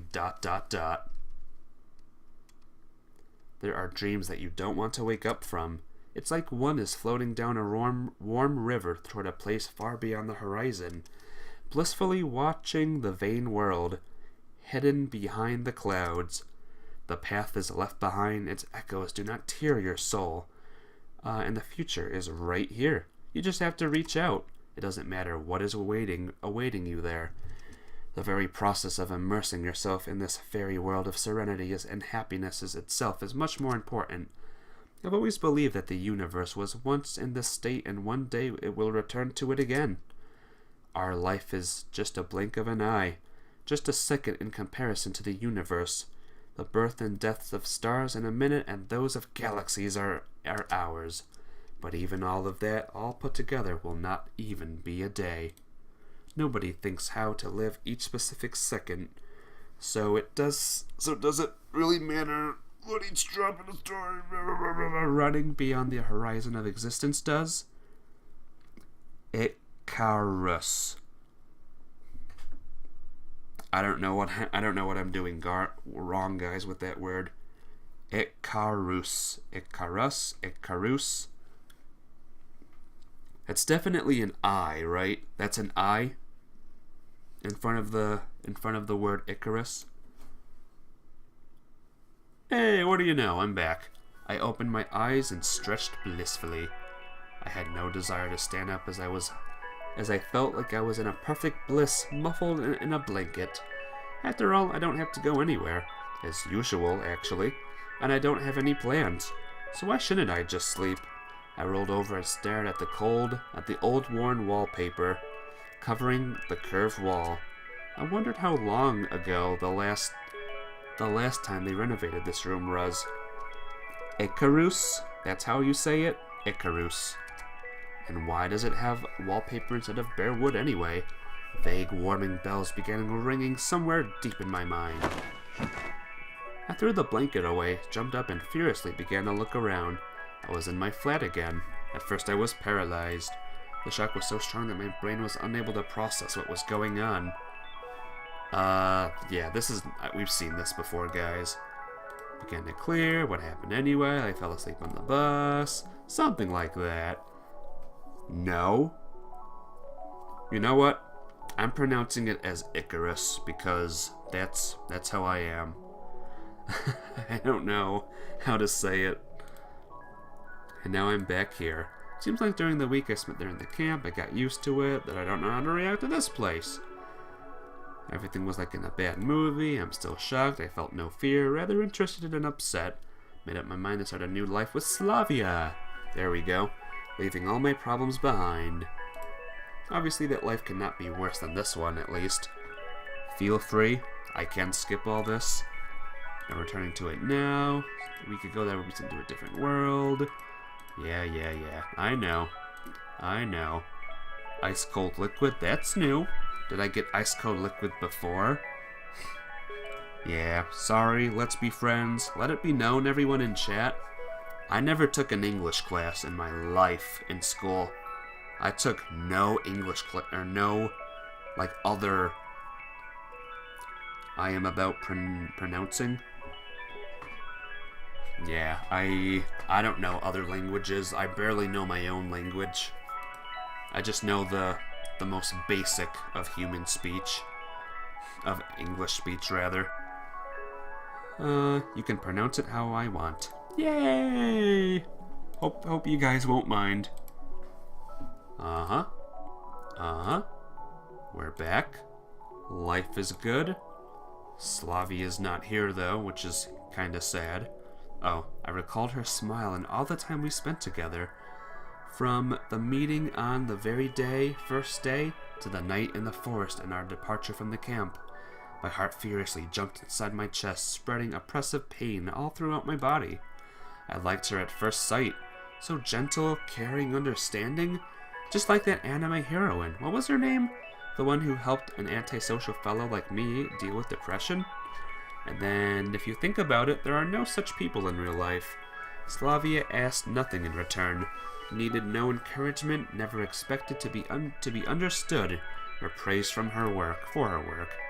She was just being herself, a girl that cannot exist in real life. If you think clearly, that's really exactly what she was. Seems like I've seen one single week-long dream about the pioneer camp. Yeah. Not seen, I've been there, I was part of it. Tears. No, crying. Slavya's image flashed in my head, brighter and brighter. I would love so much for her to return from that camp with me. I had nothing to offer her now. Your life is ahead. Can't help but thinking that life was too perfect. A loser hero, it's not possible, not in this life. Okay. Alright.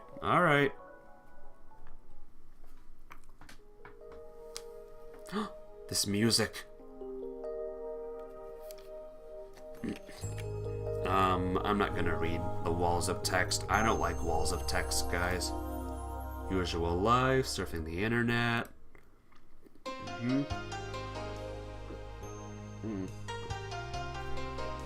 I needed water again. I needed some water.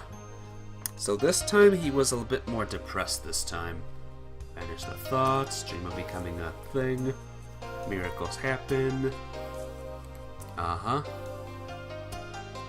I'm reading this to myself, guys. Because this is a lot for me to read. Like, a lot of just walls of text. I can't out loud, guys. Yeah, dat feel. Excuse me. Sorry for burping so much, guys. Are there any ladies in chat right now who are turned off by burps, by the way? I'll try to stop doing it. Ready to live on, thanks to Salvanyak. Oh, this is different. Here I am. It was beginning of January. Hey, it's January right now. City had barely recovered from the New Year's hangover. Streets were empty during the day. Uh-huh. Little walk. The winter's night is the best time to be alone with yourself. God, this music is so awesome. Strolling among them, deserving no attention from others. Walking, running in one direction. So he's not lonely, I guess? Is that what he's saying? Just you in the street, so you are alone not only with your own self, but with the whole world. Oh, I see. Uh-huh. I'm gonna rest my voice a bit, guys. If you guys want to read along, go ahead.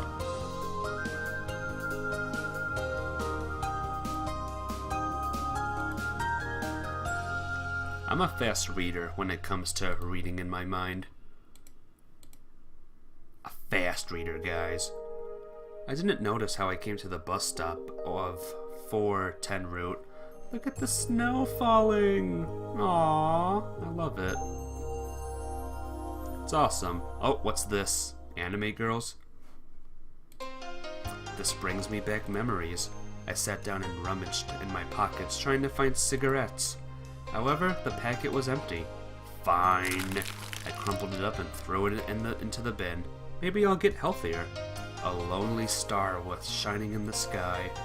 Today I read on the internet that, according to the calculations of scientists, one of the most beautiful astronomical events has already ceased to exist, and we'll see it only decades later. Maybe the star had already exploded as well, and now it is only a beautiful image in the night sky, somewhere near a lost planet on the edge of the galaxy. However, why does one or another thing exist? Is it simply because it's just there? Has shape and can be touched? Or is it because we believe that it exists? At first thought, the answer is simple. But on the other hand, even if the star is gone, we can still see its cold light.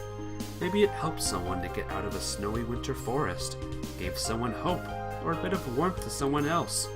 Could a simple astronomical object that exploded God knows where do all this? Can billions of people believe in something that doesn't really exist? But belief itself never made any object real. At least none that I've ever heard of. The snowfall grew stronger. Now it was a real snowstorm. The snow! It's an E-Chan Imageborn logo. Team that made the game. I gotcha. So this is like their brand. That's pretty cool. Midnight.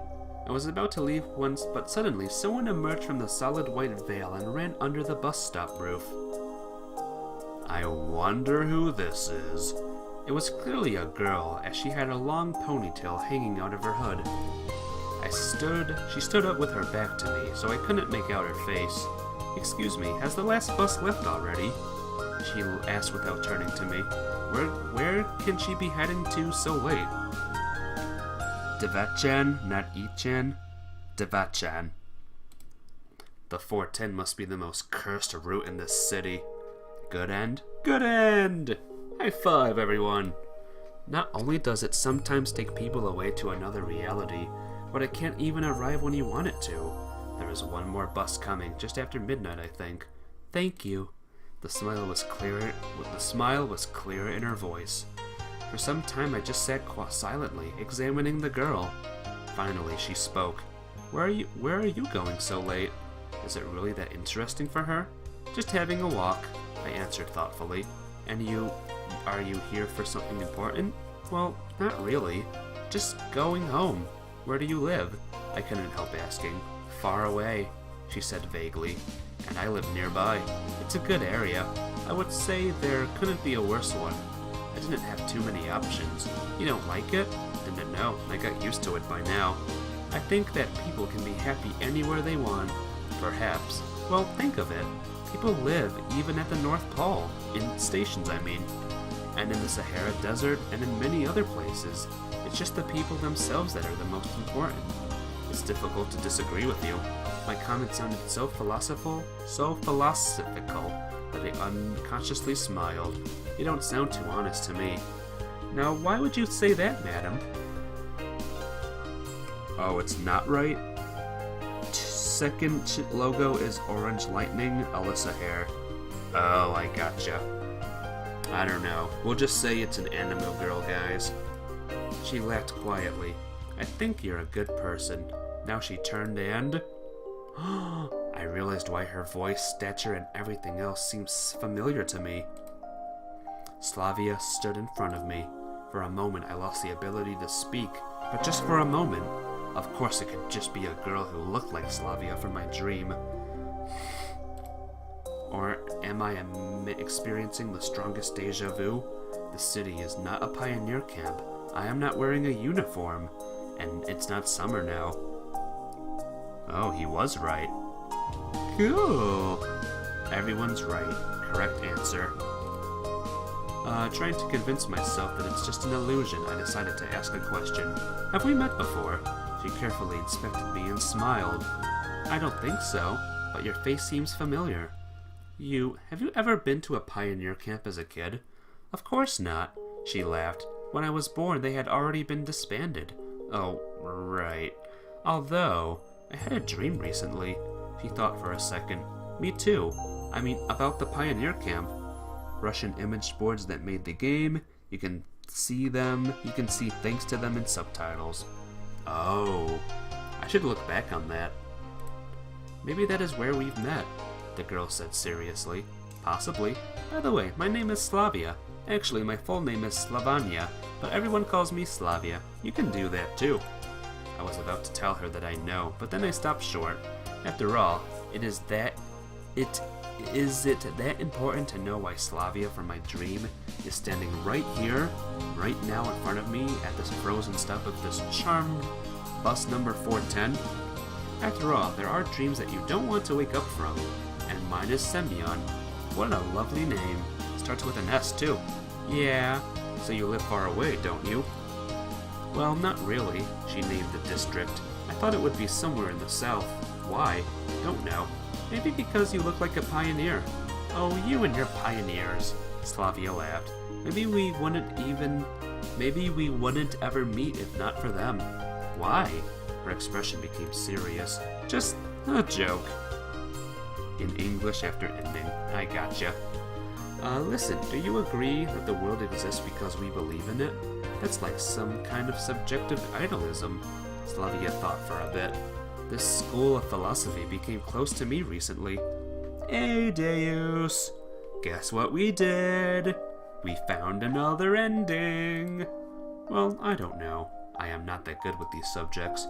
What are your subjects, then? She smiled. Different ones, no doubt. But it's just been a few minutes since we met. But it seems like it's been much longer. Captions. For some reason I got the same feeling. An awkward pause followed. The snowfall has eased, but there was still no bus. I looked at my watch and assumed that it won't arrive at all. Slavia seemed to feel even colder by now, as her cheeks grew more red and her hands were now moving frenetically, trying to warm her body. Seems like the 410 bus is done for today. I guess, she said sadly. If you want, I started after pulling myself together. What? You can stay at my place, but we've just met. She laughed. She didn't seem frightened even a tiny bit. Yes, I understand, but it's so cold outside. Aren't you afraid? Slavia looked at me playfully. Me? Shouldn't I be? Who knows? Who knows? I just suggested it. I don't even think of that sort. I started to make excuses. I understand. She laughed. If you don't mind, of course. Even though it seemed impossible, she flushed even more. Should we go? Let's wait a bit longer. Maybe it will arrive. Okay. So what do you do in your spare time? Oh my gosh, just end already, chapter. Work at home, kinda. I couldn't tell her that I do nothing. Sounds good. Why? Don't know. You have a lot of free time. You don't have to go anywhere, and so on. And you? I asked, trying to change the subject somehow. I'm studying. Getting these words I don't know. An ethnographer's degree? What is that? Slavia asked seriously. Never mind. I'll be an ecologist. Well, a career to be proud of. We chatted about random things and the bus was still nowhere to be seen. It was past 1 already. Time passed by so fast. I guess Slavia understood my thoughts. Alyssa is best waifu and the other girls are really good. Well, you're in luck, because I think the next one I'm gonna do is Alyssa. Shall we go? She smiled. I stood up and headed slowly toward my house. She carefully held onto my arm and looked into my eyes. You know, I'm sure that this year will be better than the previous one. Don't cut to my house. Don't you dare. Comfy guy. There we go. Good end. Good end, baby. Every story has its beginning and its end. Every story has its own outline, synopsis, contents, key points, a prologue, and an epilogue. Check captions. Where? Like on the thing? And there is no book which, if you read it again, would not reveal new details you didn't notice before. Every story has its beginning and end. Almost every.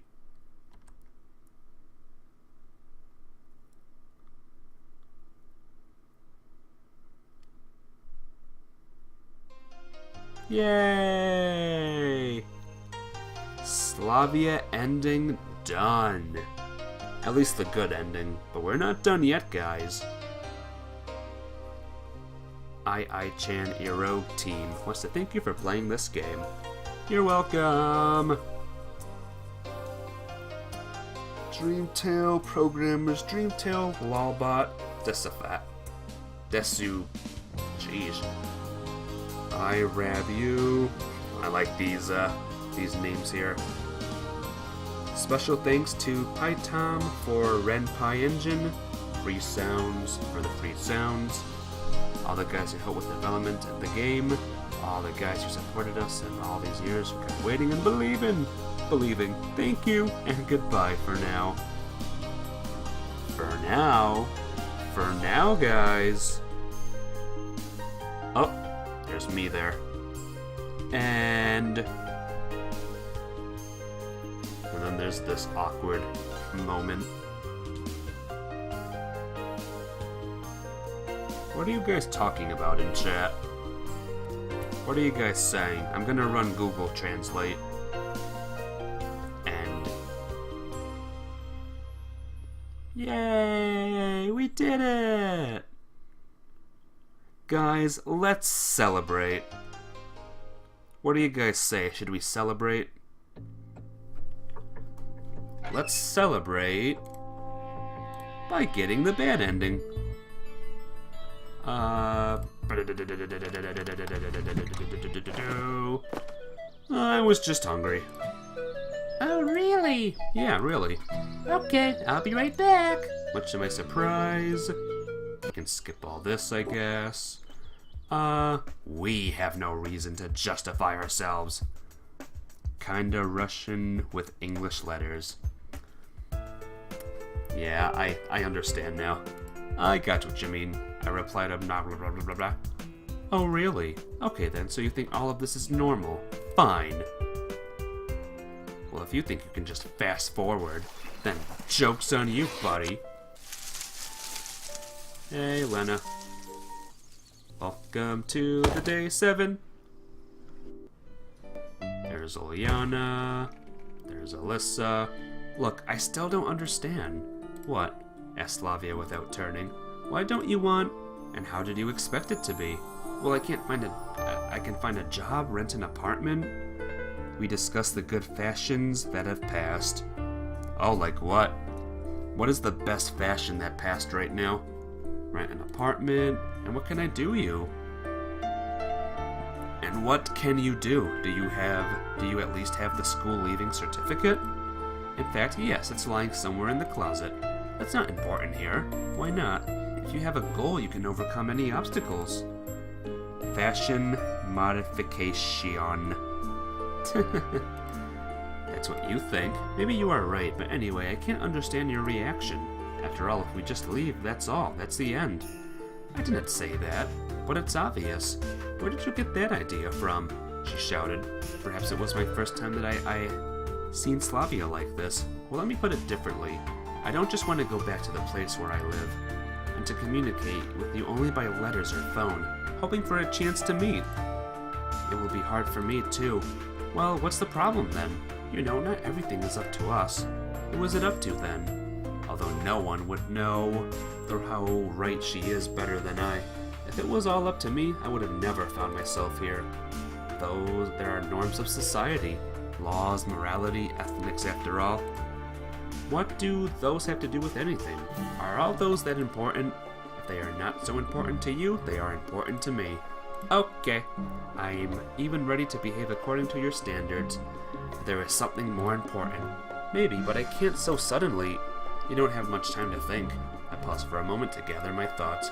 I can only offer myself, because it is the only thing I've got. Moreover, I don't know what might happen to me in an hour, but I'm sure that whatever happens, if I have to start from scratch, I want to start with you. You're speaking so beautifully, but imagine how I feel.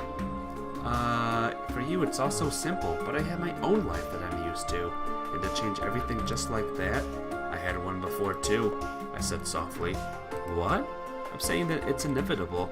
Changes are a part of life. You cannot live without facing them.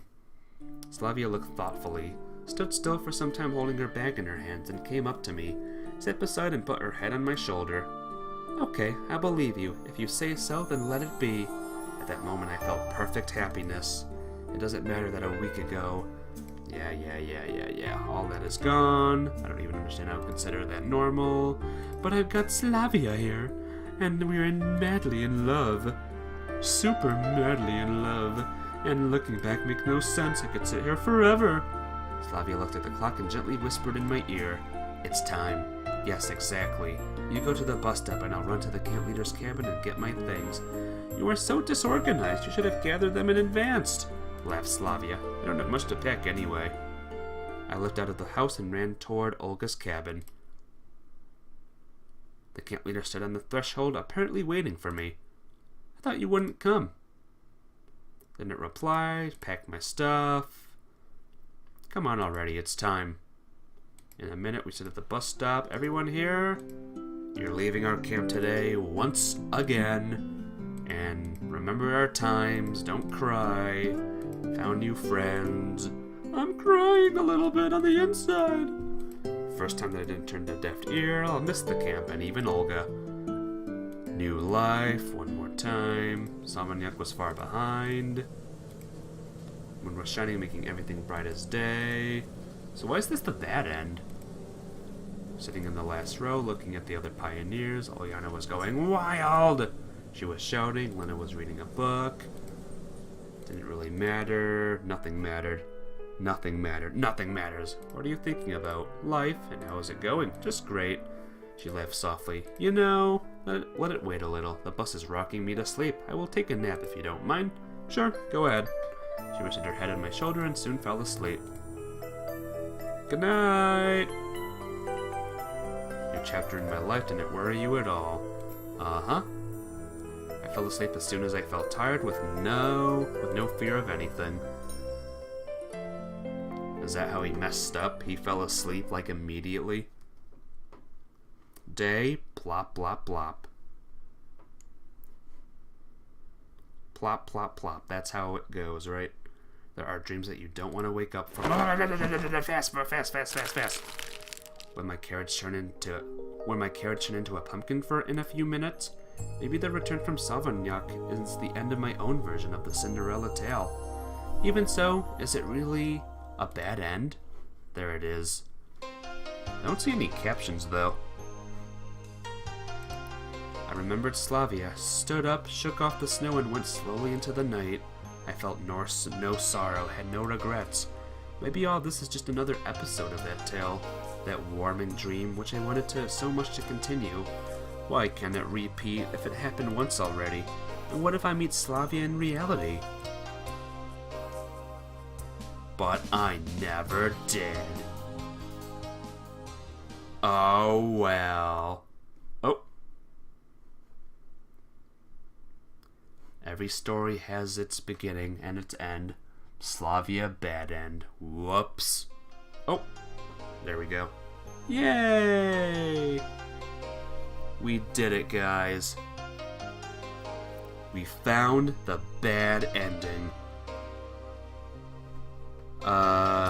Everyone give stuff in chat, high fives or whatever. Lena. What are you saying? What are you talking about? Look at this devious little smile.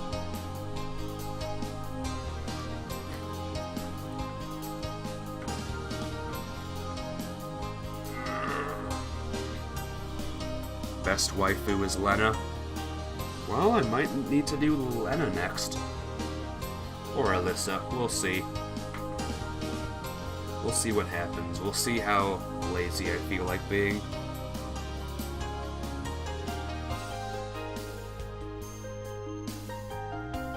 All the guys who supported us all these years, who kept waiting and believing. Thank you and goodbye for now. Well, there we go, guys. A brand new ending. 2 more endings done. Translate for the win. I'm translating everything now. Ultima is a bad streamer. He's the worst ever. Ultima smells of rotting fish. Oh my gosh, you guys. Wait, I think I'm doing it wrong. I think the translator's broken. Let's check the gallery. We have new pictures! All the pictures are almost... Well, they're not almost, but there's a lot more now. A bunch of Lena ones. No, get these images out of here. Get these images out of here! That's nice. Very nice.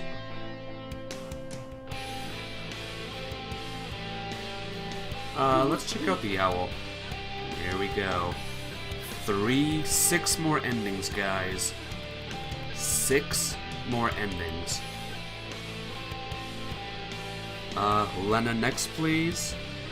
Lena next, please. How about I spend a couple seconds really quick on the next playthrough? Just to get some things out, just to get things out of the way. Okay. New game.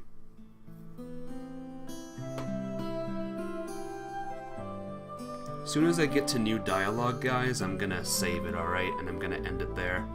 I'll come with you! Every time it's so hard to decide on the answer. Talking. We're in the camp! This is very suspicious. Meet Slavya? No. Go away.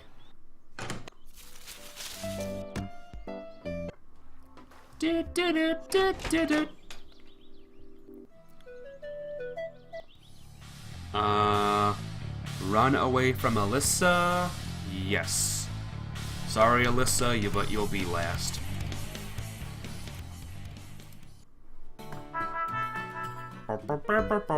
Do not attempt to take the cutlet.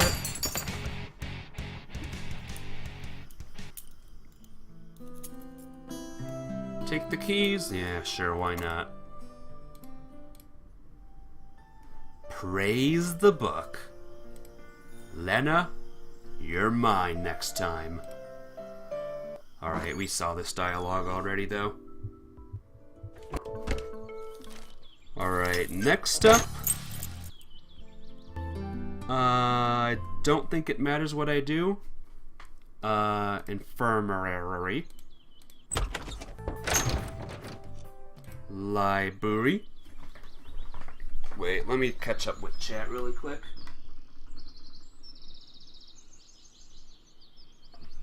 If I'm tired, you'll understand. Yeah, don't worry.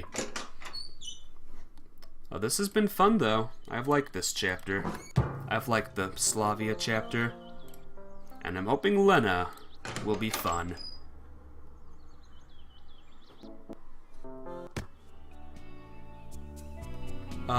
Go get the cards with Slavya. Go alone.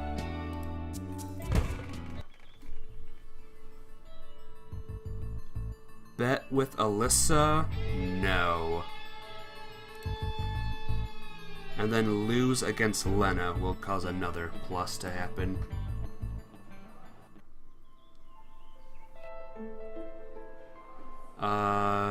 Skip. Play the tournament, lose against Lena. It's so frustrating to lose anyway. Where should I head to? Sports field. Where's the sports field? Is this it? Shoot, I should have saved it.